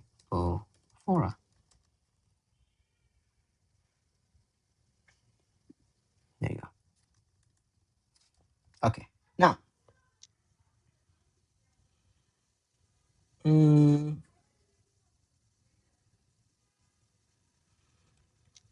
what else? Anything else we can talk about in the structure? There you go. Oh yes, another thing we can talk about. Another thing we can talk about is how she's comparing these things, right? Her text follows a comparative. It's not how you pronounce it. Com comparative comparative. There you go. Structure. It follows this comparing structure, and what it does, it weighing um outdated. Right? She talked about outdated rules in her text. This phrase was literally used, and so we can quote this outdated phrase. Outdated rules. Oh my god, why is it so big? Why is it capital? Outdated rules. That's what she said. Those are one word. Outdated rules against Gen Z, or against modern, not Gen Z, about modern realities. There some over here, over there, right? Each and every one of them, realities. That's what she does. That's what she does, right? And how so? How so? Well, right over here, we saw a contrast between a handwritten note and a quick text, right? There was some over here, and the writer was saying, "Well, that's a contrast. In this sudden contrast, this contrast highlights that, right? It's a difference. You're comparing two things, two things. So this is seen when she contrasts the handwritten note, just it was singular, with the quick text that people do now. Now, why is she doing this again? Why is she comparing these two things? Why is she kind of like talking to them in this close proximity? It's to do one thing. It's to again highlight how modern age is. Like, there's a few ways you could talk about it. I think you could say it like this. It's kind of disregarding the old traditions. That's where we're gonna connect this. We could definitely talk about this.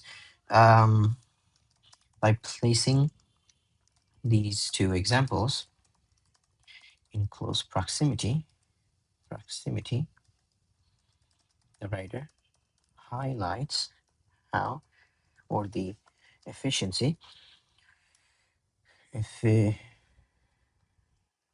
efficiency of the modern world disregards, you could say disregards, or has abandoned. You don't want to say abandoned. That's too harsh. Just say world disregards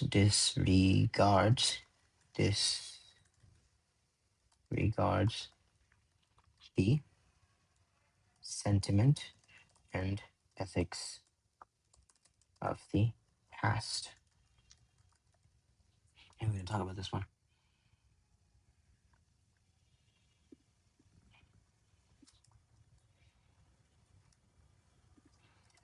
This point is further established. How is it established? How? Well, this particular line is the one that establishes this point. Oopsie. Right? Using proper grammar, punctuation, putting in lap. What was it again over here?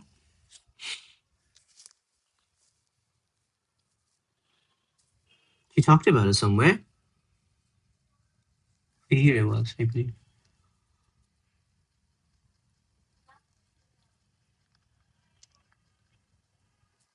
I don't know. It was somewhere over here, right? I keep losing stuff. Why though? It was about putting a lap, like a napkin, right? Napkin on your lap. I think it was like this napkin on your lap before you start eating, right? Further establish when she brings back, when she talks about, when she recalls the old traditions of traditions of placing a napkin on your lap, or using proper grammar and punctuation.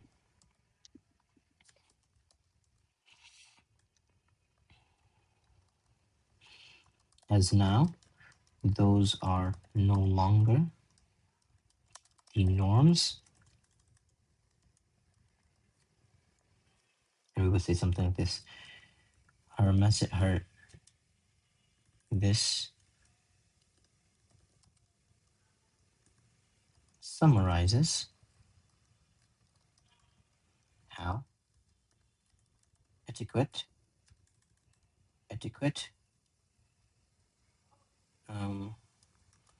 was defined back then,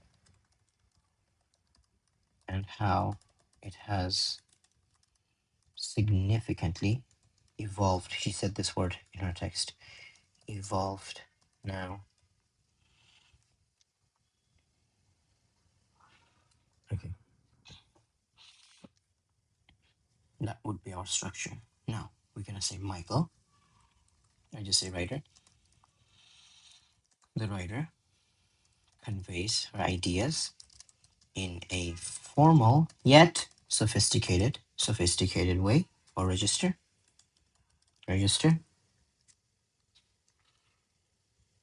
Now, a few ways she talks about it.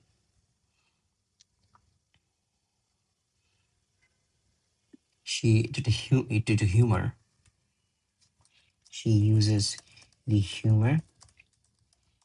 I'll tell your mother as a point of. I'll tell your mother. That used to be a really dangerous threat, by the way. Like I don't know if you guys were playing in the park, in the playground, and you did something to a little kid, some kid, and the kid was like, "I'll tell your mother." You'd be shivering in fear. And when they did tell your mother, your mom would take you home, and as you were walking together, you knew every step you took. The closer you went to your house, your death was nearing. It was a really scary thing. Now, however, this is a joke. If somebody says, "I'll tell your mom," they're gonna be laughing. That fear no longer is there. To highlight how these threats would force people. What am I doing, man? People to uphold the best of best punctuation and ethics, not to, so that their social status were not threatened, or social status were not attacked. It's a really posh way of saying it all of a sudden. Why did my English get this posh? Punctuation and ethics, so that their social status were not attacked. Now, however,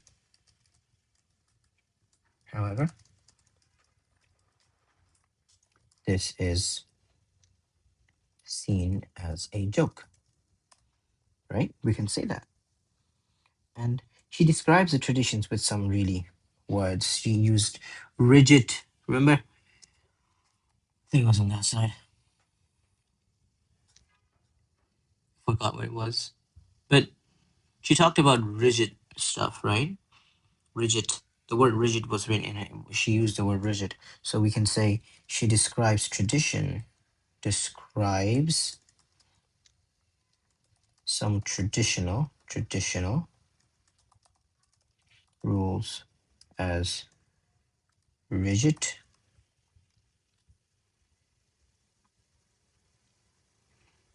I believe it was here. There it is. Adherence. Outdated. That's where she said outdated rules. Adherence. And we're going to talk about the word rigid, where the adjective Rigid connotes to, you guys should know what rigid means. It's like something brittle, right? Something brittle and likely to break under the pressure. Break under pressure. But here we're going to compare this with pressure. The pressure here is modern life. Pressure of modern life, right? Similarly, or you can't say similarly. Well, you could just say something else. Consequently, or well, this is not question 7. Who cares? You can compare. You can relate stuff to that. What else can we say?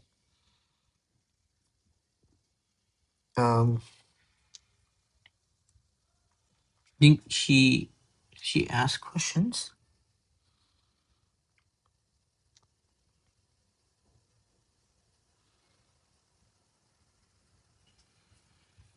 No questions. Okay. Again, we see the fact that she's using we and all those kind of stuff. Since we don't have much points, we're going to talk about it. That Michael, was her name Michael? I think it was Michael. Yep, that was Michael. So Michael uses inclusive pronouns like we and our to give the impression that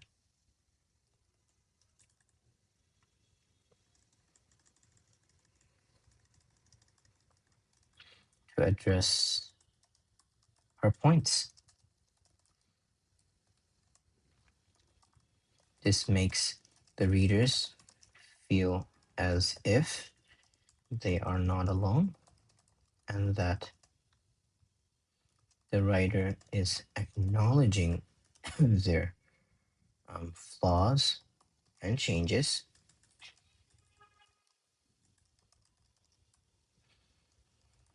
making them heed to her text or heed to her advices.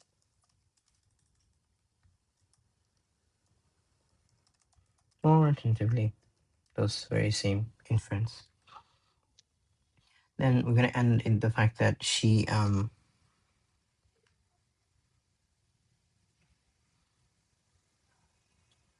now the ending is interesting. The ending is where this is the tricolon and remain the foundations, right? Interaction and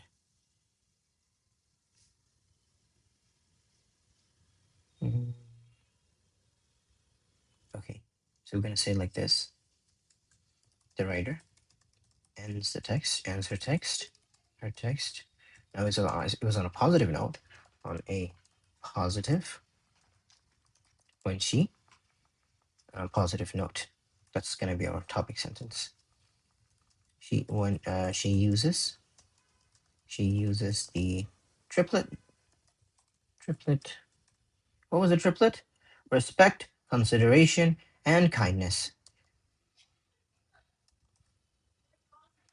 remain the foundations. This is like she's using this as a metaphor, right?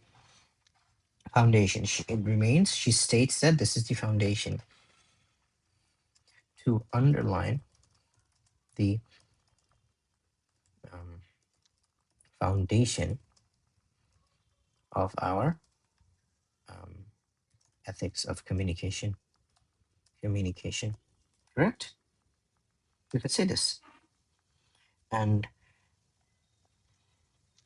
this is my final comment. Where this is where we're going to say, although some of it has changed, they're not rude, they're not bad, they didn't evolve into something bad. It's just not that. So we can say um mm, fostering a spirit. She explains um how she explains how what can we say how she explains while the decor of manners might have changed, or might change with each generation. The structure of kindness must or remains intact. Okay, ending it, showing that the writer doesn't have anything, doesn't hold anything against, doesn't have anything against, or doesn't have anything against the Gen Z style or method of communication. Rather, she urges. What does she urge? She urges them not to fuss about it, rather to keep fostering a spiritual mutual respect. Keep fostering spiritual respect and understanding each other. Understanding each other. We could say, rather she urges them not to fuss about punctuations, or grammar. Let's say grammar. Punctuation.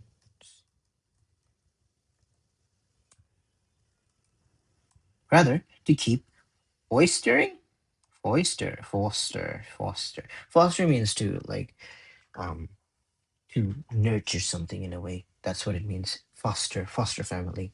I don't know if you heard the term foster family. They're the families that raise a child that happens to be an orphan. So they are like nurturing the child when that privilege was snatched away from that child by nature, something like that. Foster, it means to grow something. Foster a tree, like just give some love, and there you go. It just fix all the silly mistakes. When I type, I make mistakes. That's something I do all the time. There you go. This would be your question 6. Oh my god, it's been so long. I feel like I might not be able to do question 7, but we're gonna do it anyways. We have all the points we need to talk about, and so we are going to talk about it.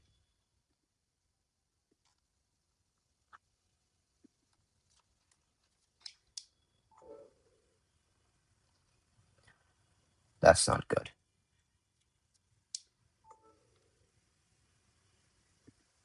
Why did I hear this sound? Is my earpods not connected? Those who are doing class right now, can you make some noise?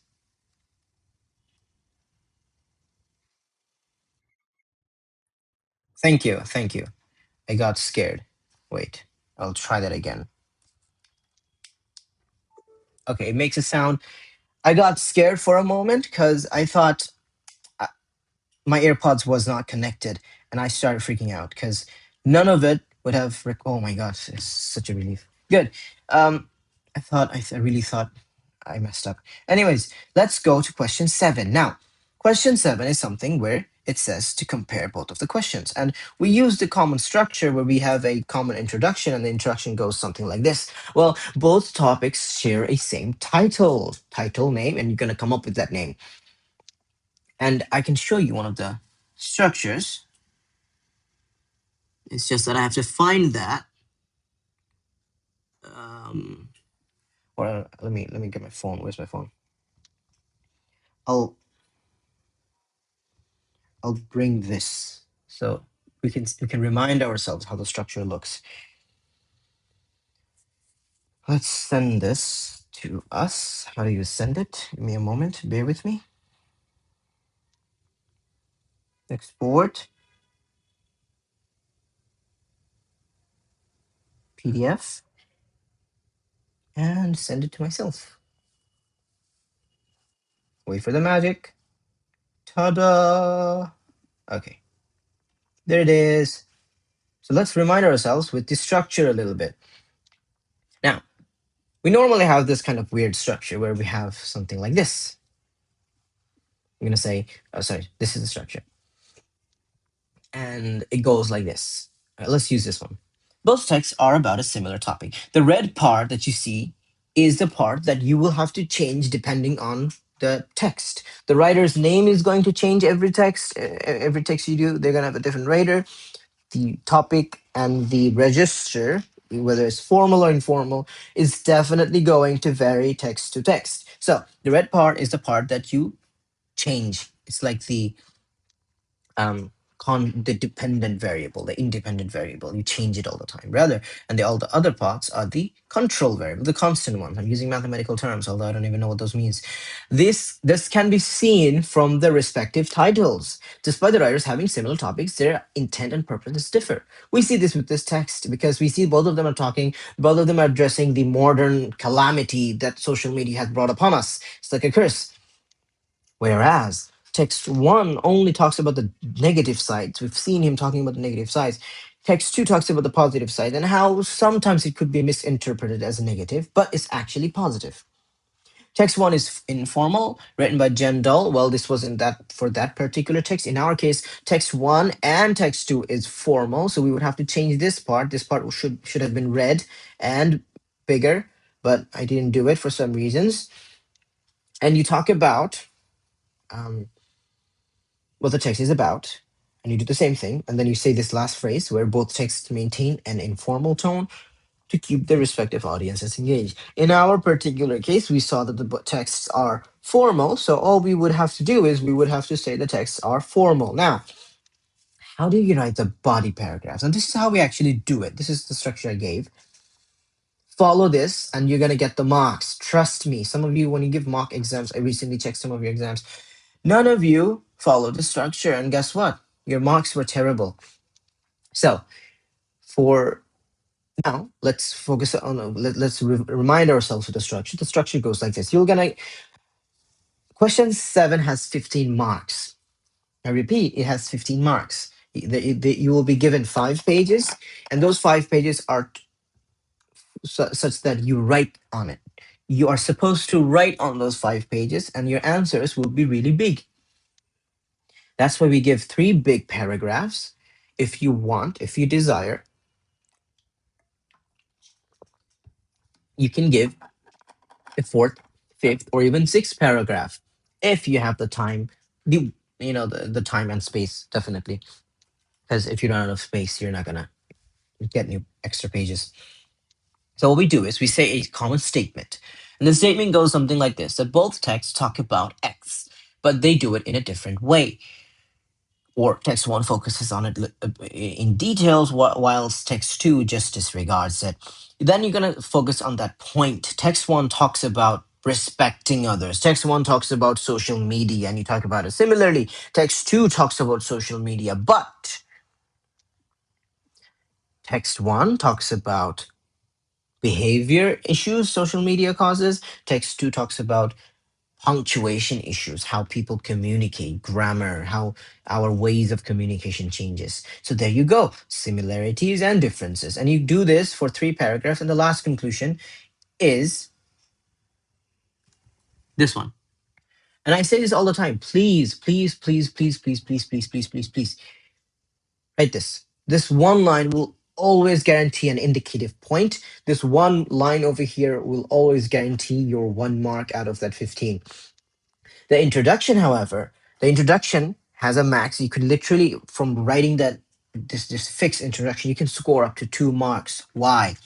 The first mark would be in the mark scheme that they are very similar, but they're different. And the second marking point would be about the register. Well, text one is register. And if you want, you could also include that text one is informal and engaging. Text two is formal, not engaging. This kind of perspective comment of one being engaging, one being fun, and the other being boring. This could also give you a mark. Sometimes it's in the mark scheme. And it's good to add these. It's better you add points and increase your probability of getting more marks rather than constricting them and restricting your points. That would guarantee that you get less marks given. And worst case scenario, what you write, if it's wrong, guess what? Your marks are gonna go away. So I suggest elaborate, write more, give more points. If one is incorrect, you're gonna lose mark, but that you're gonna make it up with another good point you made as you wrote your answer. I don't know if that makes any sense. So this is the structure we're gonna be using, and we're going to, how big is it? This is a very nice, wow. This is a very nice question 7. We're gonna try to use this structure. Look how it goes. This one page is one paragraph. That's your statement. Statement, the first line. This whole thing is actually one paragraph, and we divide it into subparagraphs. And this one would be this guy. Similarly, now by the way, you're gonna be writing similarly together. Like this is not gonna be separate. I wrote this just to differentiate these. There you go. You're similarly. Now you're gonna talk about text 2. There you go. Text 2. Right? And we somewhere over here we gave the difference. So this is a really nice structure to follow. It's better if you follow the structure. You'll have stuff to write. Now we are going to write question 7. And how are we gonna start? We're gonna start with like the same structure we used, both texts, because they talk about or explore the evolving nature of social conduct in modern age. That's something we understood, right? But let's make a little specific. Specifically, focusing, fix the spelling later, focusing on how technology defined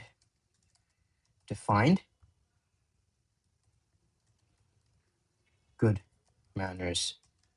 This is your point. You know, text 1 directly talks about good manners, whilst text 2 indirectly talks about good manners. How so? Well, having good punctuation and talking with a good tone and grammar with respect is also a definition of good manners. So text 1 directly talks about good manners, how behavior is going bad. Text 2 is like how our texting is changing, and that could, you know, raise some questions regarding manners. That's what is going on. I don't know if that makes any sense. Okay, now this is what we're going to say, that they're same, but there is a very stark difference between the two. So we're going to say while the texts or while their topics are let's see the simile sibilance stark, no, strikingly similar, and I got the spelling wrong. Good old me. Strikingly, that's right. Yep, strikingly similar. I use a sibilance in my own writing. That's a good thing to do. They're intense, different. We're still in introduction. Text 1 is, and what was it? Instructional guide from the British institution or something, right? So it's an instructional guide titled,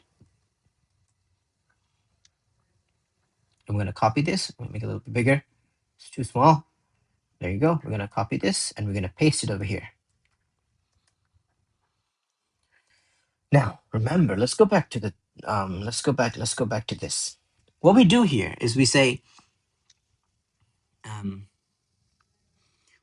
text 1 is informal or formal, and we say the title and we say what it does. And very briefly, just briefly in 2 or 3 lines, say what it's about. So we're going to say that this particular text aims to provide a definitive code of conduct. If you recall, this was in the text. So I'm going to quote it. Definitive, there's an E over there, an I. There you go. Definitive conduct. Okay. Um, for the digital world. Now, when you try to compare something, you could say in contrast, or in contrast, you could say that, or conversely, you could say that. Conversely, text two. One thing to just, this is a redundant thing. When you write in your exam, try your best to write the numbers in words, although I'm going to be using numbers. I hate to type this in. This is really annoying. So I'll be using numbers, text 1 and text 2. In your text, it's better if you write the numbers, although they won't cut marks if you write 2. So that's, again, it's a stupid thing, but it's, I guess it's important in a way. Okay, text 2 is written. Written. What am I doing? Now, we didn't have a writer in text 1, but we have a writer in text 2. So we're going to quote her name by Mrs. Michael, right?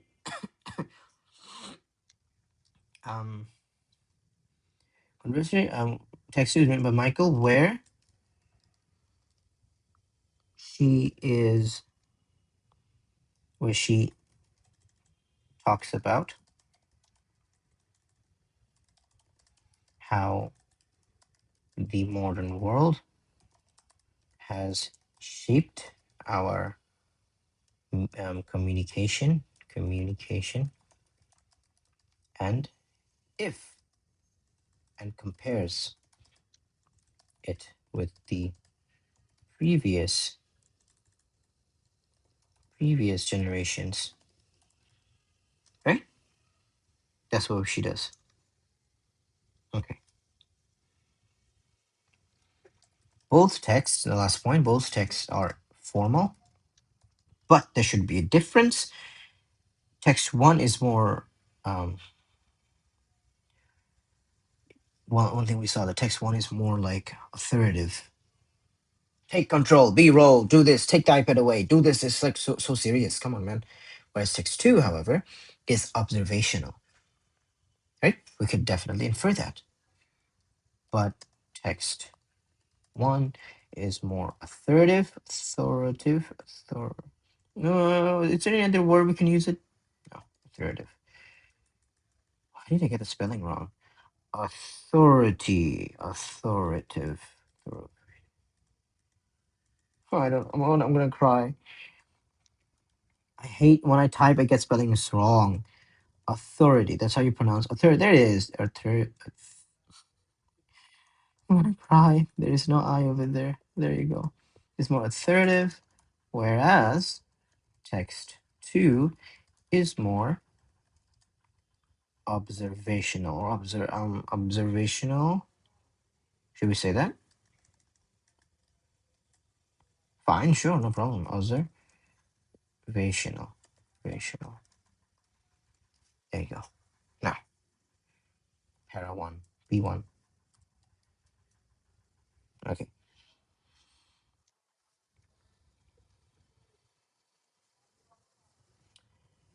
What was the first point that both texts talked about, and it was really good? Something we can compare. Well, both texts kind of like shifted from the physical to digital spaces, right? But they focus on different aspects. Text 1 uses communication, revolution, revelation. That's not a word. Revelation is a different thing. Revolution, right? And using the noun revolution, he's kind of like inferring something really permanent, right? Emphasizing the necessity of the netiquette, We're using alliteration over there. That's really good, right? And he said about digital footprint somewhere, digital world, digital footprint. So he's kind of, okay, let's see if we can infer something like this. Both texts address the idea that communication has shifted from physical to digital spaces. Yet, or but, let's say but, they focus on different aspects of this transition. Text 1 focuses on behavioral effects. Text 2 focuses on behavioral effects, yes, but it's like a sub branch of it. It's how we communicate. The way you behave, the way you communicate, the way you move, these are all kind of connected to behavior, right? So it's like a sub branch of it. Both of them are talking about that, but again, their points are a little bit different, and that's where we're trying to. There are like some small nuances, and we're trying to pick those things up and discuss them. Okay, so that was our that was like this kind of like this thing. And now we're gonna go to this one paragraph about text 1. It's a really big one. It's gonna take it's gonna take ages, but I'm gonna try to finish this as fast as I can. In text 1, the writer, he discussed about something. The writer, oh, we don't know his gender, their gender, discusses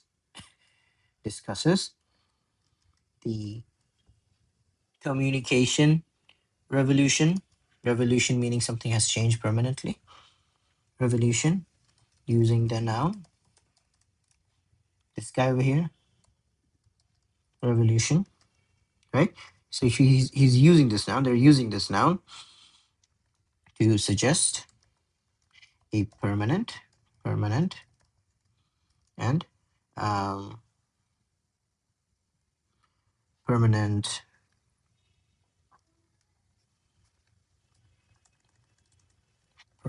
change. What the hell? Permanent change, permanent shift in how we interact, right? And interact. There you go. We can stop there. Permanent shift. Can we make this in any way? We could say something like permanent and say make. We can say that. No, permanent. Such as suggest permanent shift in how we interact. That's good enough. Okay. Then the text emphasizes the necessity of the word netiquette.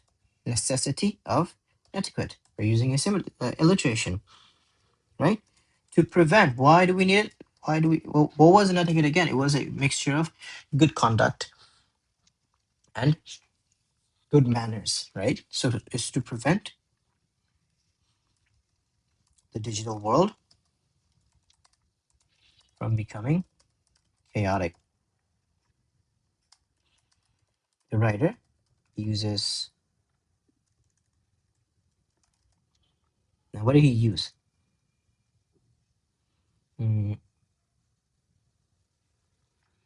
We saw he used the word footprint, something footprint, digital footprint, modern footprint. Where was it?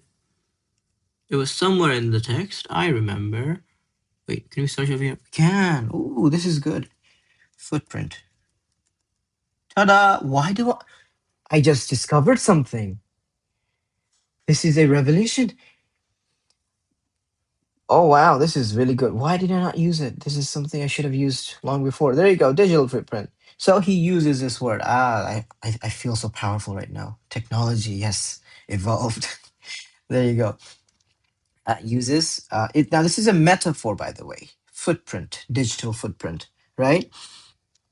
It's kind of like carbon footprint. It's like that remnants of carbon in it. It's like warning us in a way. It uses the metaphor digital footprint, right, to warn the readers. And you don't have to talk about much in details. Now, I see this all the time. Students, what they do, they like to do they start word analysis in question 7. You're not supposed you don't start word analysis in question 7. That beats the whole purpose of it. If you really want to put word analysis and language analysis, you show that beautiful skill of yours in question 3 and 6. Question 7, however, you only talk about their ideas and perspective. You bring those 2 points and you compare them. No need for in detail comparison. The word Happy means being happy. You don't have to talk about like it's really stupid, redundant. There is no marking. They won't cut marks, but those are just waste of time and content. The content is not marking points, and you will not get much marks. Yes, if there's a particular idea that's been described with a different word, that's a proper word analysis. Over here, you don't need to talk about the word footprint means this and that. No, if there are two things being described, text one and text two, but you see text one describes that using a particular word, that word has a different effect that text two doesn't show, then you can talk about it and that would be valid. To warn the readers that online behavior has lasting consequences, right? So um, positioning manners as a tool for self protection. What the heck? As a tool for self preservation, you could say that as well. Preservation. Similarly, now we're like in this phase. Now we're going to go to the text 2. Similarly, text 2 acknowledges the shift, but focuses on the effect. How do you say it? I'm trying to word it right. On the generational effect, you could say that. Generational effect. That's what we saw, right? She's comparing grandma's time with our time. That's what she's trying to do, right? And her name, Michael. How do you pronounce her name? Okay, now it's getting a little annoying. Michael. Michael uses the term grandma. We talked about it.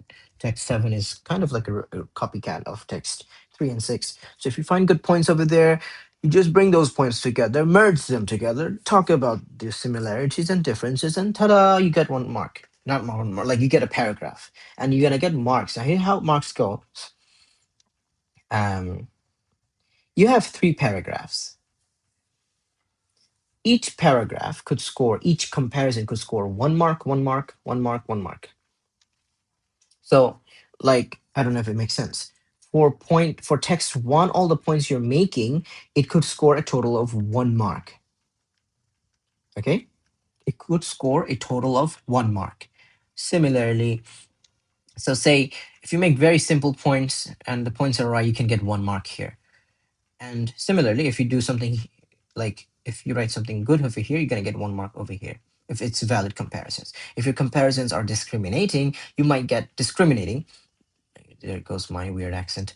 Discriminating, you might get 2 marks here and 2 marks here. So each paragraph, you could get 4 marks up to that.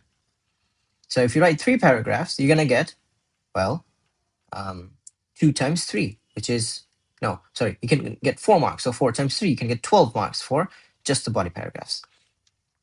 Your introduction could score up to 2 marks, right? Your introduction could score up to 2 marks. The fixed introduction could score up to 2 marks. So there you go, 2. So that's like what, 14 or something, 12 and 14. And your last sentence will always score 1 mark. There is your 15 marks. Now, of course, sometimes, not all the time, your paragraphs are going to be spot on and you might not get 2 marks. Like the thing is, for every point you talk about, say you talk about A, right? Text 1 has something A, and you have to refute that with text 2. And then over here, you say text 1 also has B, and you have to refute that with text 2. If you have A, and they're good comparisons, you're going to get 1 mark for comparing point A. If you have point B and point B, good comparisons, you're going to get 1 mark for point B on this particular section. So it's like 2 marks over here and 2 marks over here. So it's like 1 mark for A, 1 mark for B, 2 marks, 1 mark for B, and 1 mark for A, 1 mark for A, 2 marks, 1 mark for B, 1 mark for B, 4 marks. That's how it goes. I think it's necessary you know how these things are marked because Sometimes some of you like to make short paragraphs. Sometimes some of you like to write only one comparison. That before you do it, know that it's going to cost you marks. The less things you have to compare, the less marks you're going to get. So these kind of structures, like always, if you follow the structure, you're likely to get at least 12 and above if your writing is all right. Okay.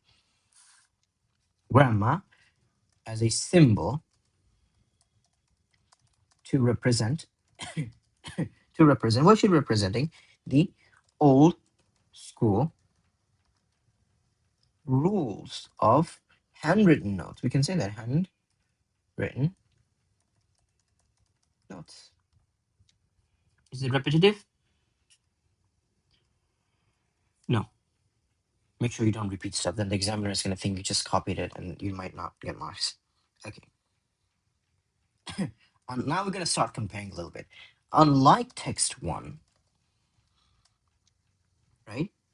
Text 2 uses com comparative approach. We could say that. Trying to write this as nice as I can. Approach to show that while the medium has changed, the intent and ethics have not. Has not. Grammatical mistake, has not. Right? And we see this by when she talks about the letter scenario, right? So Michael notes that a quick text might hold, oh my god, might hold some weight. She says that it might hold some weight, right? It might hold some weight as a letter for older generations, as a letter, or you say for younger generations, younger gen. While text 1, while text, or you can say text, while text 2 views them as evolving,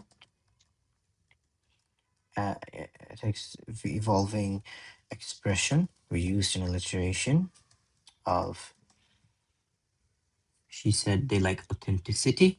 That's what they're expressing, authenticity.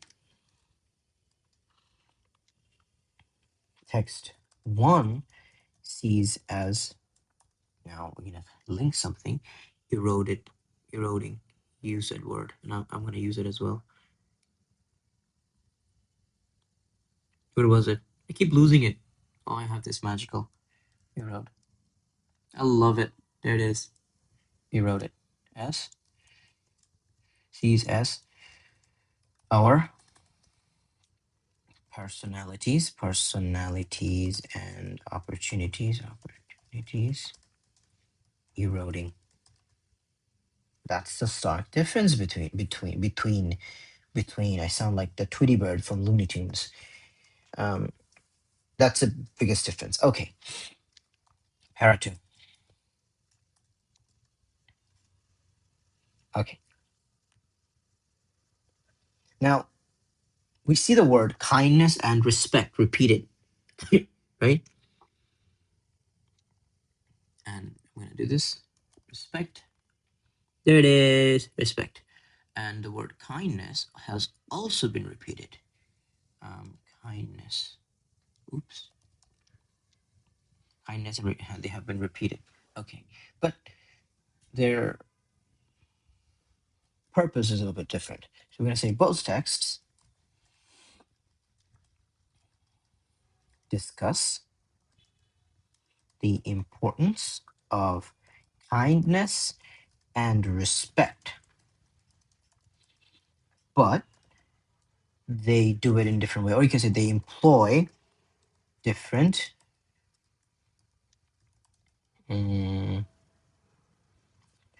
You can say like something different, like they employ different structure on a linguistic techniques to persuade their audience. In text one, how do we see him? How do we see the writer kind of doing that? Well, the way we see the writer actually employing these kind of stuff is by using imperative tone and kind of like these subheadings, imperative language. And it's kind of imperative subheadings. You can say that exactly. Imperative subheadings, right? And imperative languages as well, because we see the word be, do, respect, and then what else? Remember, he used the word check somewhere. You can check it out. Always check. Oh my god. Over here, you see? Check. So, and there's another over here somewhere. Anyways, so he's using these imperative languages to kind of make the point and to kind of make it important, sound important, that kindness and these are really important. He wants this he wants this idea to be implanted in the reader's minds. That's what he's trying to do. So the writer uses imperative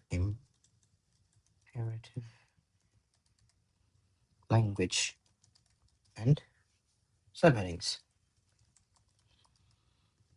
to create a sense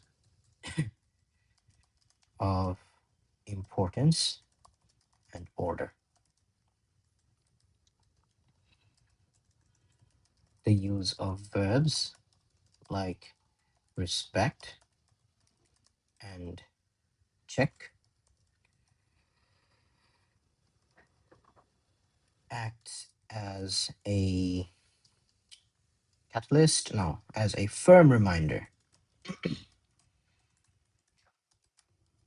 Firm reminder that, or firm reminder of the reader's social duty. Social duty.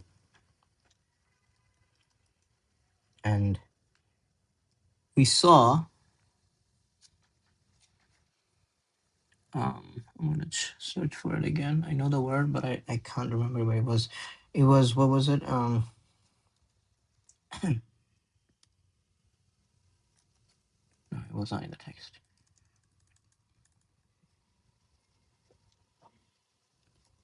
I think the word honesty was there. Honesty. No, it wasn't. It was there. Anyways, there you go. What else can we say? What else can we say? My brain juice is nearing its end.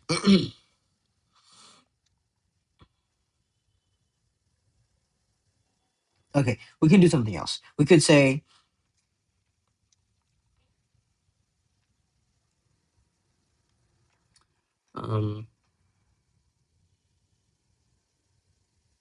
he used a tricolon, I remember. Yes, the tricolon was, the writer uses the tricolon or triplet. Tricolon, respect, courtesy, and honesty to ground. What does it do? To establish or to ground the digital experience in human ethics. Human ethics. The word ethics, we've been repeating this quite a lot. The structural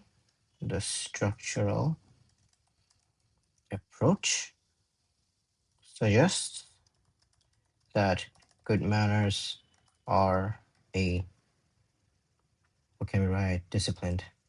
That's not how you pronounce discipline. There's a C there. Disciplined, right? Disciplined practice that requires constant, my favorite word, vigilance. Kind of being more cautious. That's what it means. Vigilant. Keep your eyes and ears open. Be more cautious with what you do and what you say. I love that word a lot. Anyways, similarly or conversely or in the same way, in a similar way. Whereas you could say anything similarly, or whereas. Try not to use the word similarly twice. Text 2 highlights the importance of, what was it? Mutual respect. Remember that word the writer used in the text? Mutual respect. But she does it in a different way. She does it in a more philosophical lens. She uses this a different lens.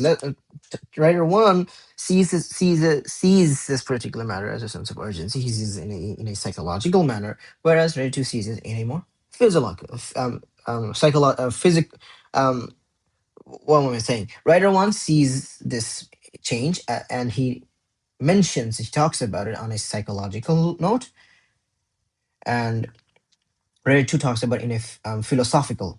They're both fees. I'm getting confused. Philosophical level or philosophical lens. That's what we can say. So, but does so through a more fully philosophical lens. Michael or she uses, we saw the word, he uses the adjective rigid to describe the outdated rules.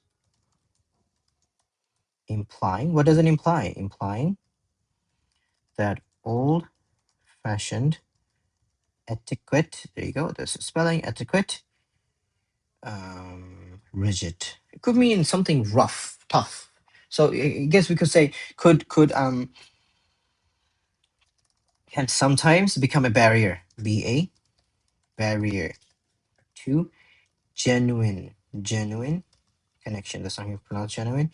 You put a U and then genuine connection. The writer said this at the end, didn't she? She said, well, you know, it's not that they don't think they're being disrespectful. Just let them communicate it. What's important is fostering a mutual. You could talk about the word fostering here, as she describes it with the word fostering. The word fostering, you could give a little. You don't have to give it. If you want, you could give it. If you want, you could definitely give a little word analysis describing what the fostering means, since we haven't given this in our question 6 or 3. So that's something you can do if you want. I'm not going to do it. It's going to make it too big. There you go. Okay. Let's make it now connection. Well, text 1 provides, what does text 1 do? Yes, text 1 provides a guide. It's like that. Did he use the word map? Why didn't it come? Wait a minute. Yeah. So he says he uses it as a guide, so provides a guide. He didn't use the word map. I thought he used it. He uses the word guide. Like he uses it as a guide for behavior through its rules. Text 2, however,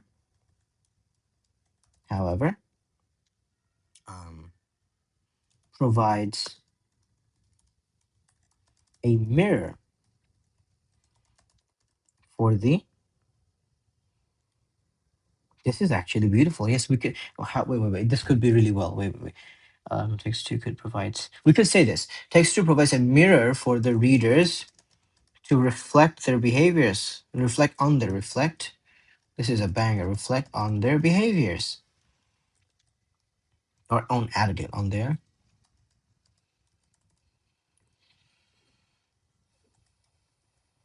That really goes well. That's really good. Okay.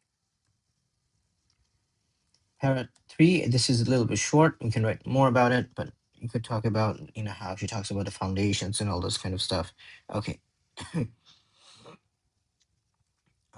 What else can we talk about?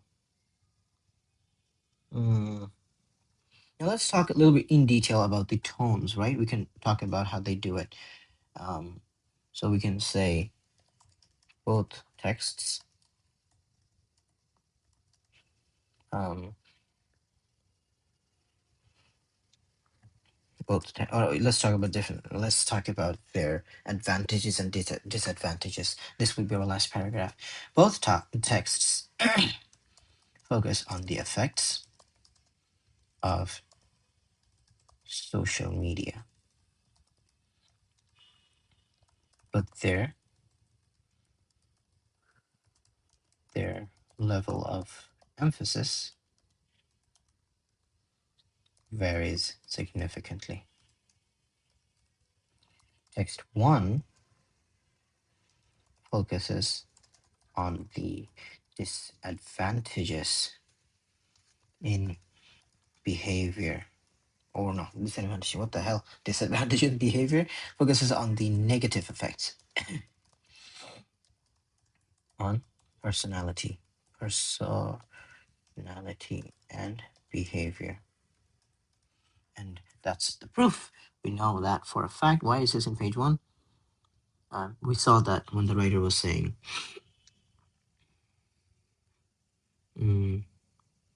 people check their phones on social media when they go on Hangouts. They're supposed to be communicating with one another. There isn't much communication going on the dinner table. Kids with iPads. To learn how engage. There you go. That's the solution. That's what they're missing out on. Behavior. He addresses the issue of parents handing their kids iPads. That's not how you pronounce. You. The I is small, but the pad is capital. I don't know. Apple. But you can't spell it wrong because it's their iPad. Kids with iPads. Limiting their chances. What was this? Chances of learning how to. We're gonna quote this. Situations. The writer also talks about how communication. Well, this is also about communication. So the writer further shows how communication and connection seems to be fading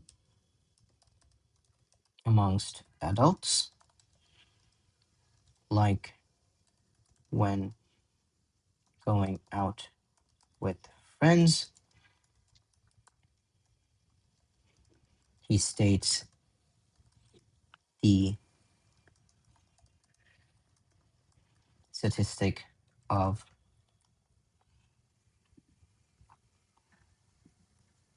76 and 56. 76% women and 56%. Does that add up to 100%? That doesn't add up to 100%. Who made the statistics? Terrible. 50% men checking their phones on Hangouts raises a huge concern, or raises a huge question mark.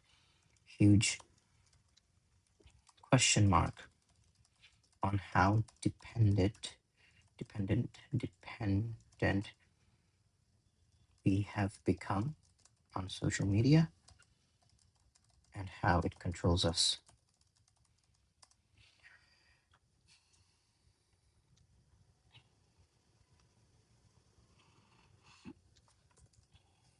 Similarly, or conversely,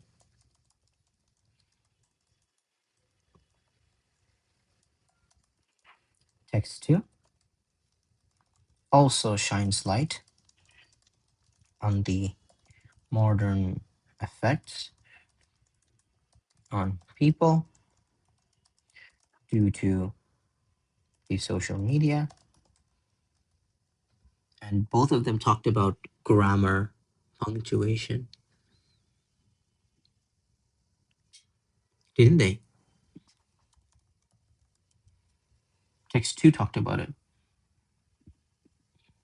Text 2 talked about it only. Text 1 did not. Okay. Did they talk about punctuation? Text 2 talked about punctuation. So you see, it is true that text 2 is more focused on how we communicate with one another. Text 1 is also saying that. Text 1 is talking about communication, but they see it in a negative way. Okay, we should do something. Wait. Focuses on the effects of social media on communication. Communication. Okay. Controls us. Controls us, limiting our communication or interactions. Interactions. Social media effect. Okay, I think now I don't know if you got the gist of it. Um, both are talking about communication. This is where he's saying, or whatever the hell the gender is. They're saying that in restaurants they're not communicating. That's bad. Kids are kids on the dinner table. They're not talking to their parents. Instead, they're watching stupid reels on iPads. They're not doing communication. So he's making a fuss about communication. And there you go, communicate with 24/1. So he's saying both of them are talking about communication, but text 1 is only highlighting how bad everything has become. They're kind of like talking about the negative effects, whilst text 2 is saying, well, text 2 only talks about how our texting has been hampered, how we deliver message. And text 1 is also talking about it, but he talks about the disadvantages. Wait, let me write that thing. Let's see if we can fix it. Text 1 focuses on the negative effects on personality and behavior, not quite effect on the communication skills. I think we have been repeating the word communication way too much, right?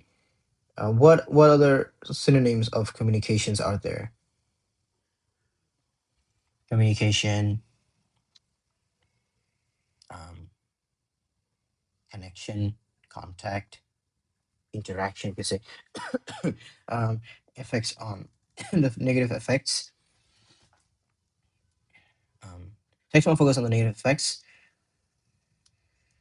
Let's just leave it as it is. Personality and behavior. He addresses the issue of parents handling their iPad, limiting their chances of learning limiting their chance of learning how to communicate and converse with their families. The writer further shows how communication and connection seems to be fading away amongst adults, like when they hang out with friends. He states the staggering statistics of 7 days checking their phones and hangouts, raising a question on how dependent we have become on social media and how it controls and limiting our interactions. Conversely, text 2 also shines light on the effects of social media and how the way we deliver our messages evolved. But Michael sees this evolution as something normal and natural. She says, he said something around something like they don't might see it as disrespectful. It might view it natural.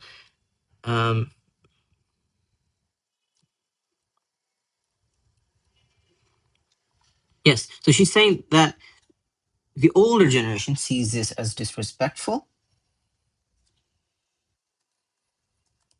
That the older generation might see their means of communication as disrespectful, rather than sounding, rather than it being natural.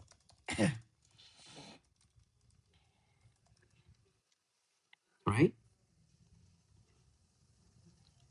But the writer urges that kindness, consideration are still something that we it just shows that how efficient we have become. Remember, thanks, that word thanks isn't even capital. She employs how Gen Z prefer um, quick and straightforward. Quick and straightforward messages. Their level of respect, consideration, and kindness are still intact. Their level of consideration, kindness are still intact. Rather, are expressed differently. Right?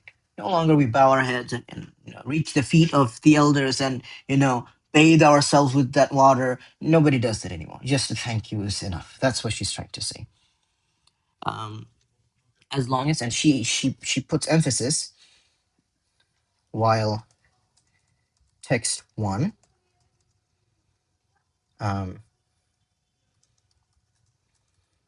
only sees the changes in our communication as a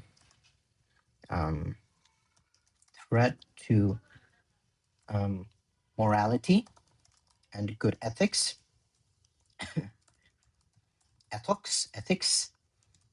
Text 2 sees them as a new way of fostering spirit, understanding, a new way of coming out of those rigid adherence, outdated rules, as new ways of interaction that doesn't limit, or new ways of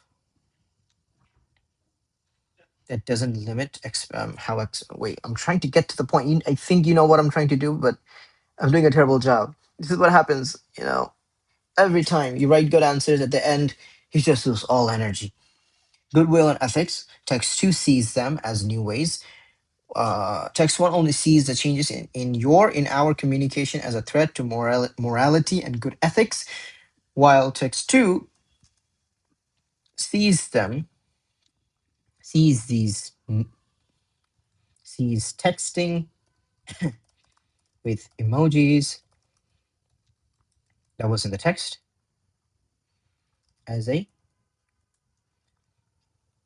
way to free ourselves from the old rigid rules of communication.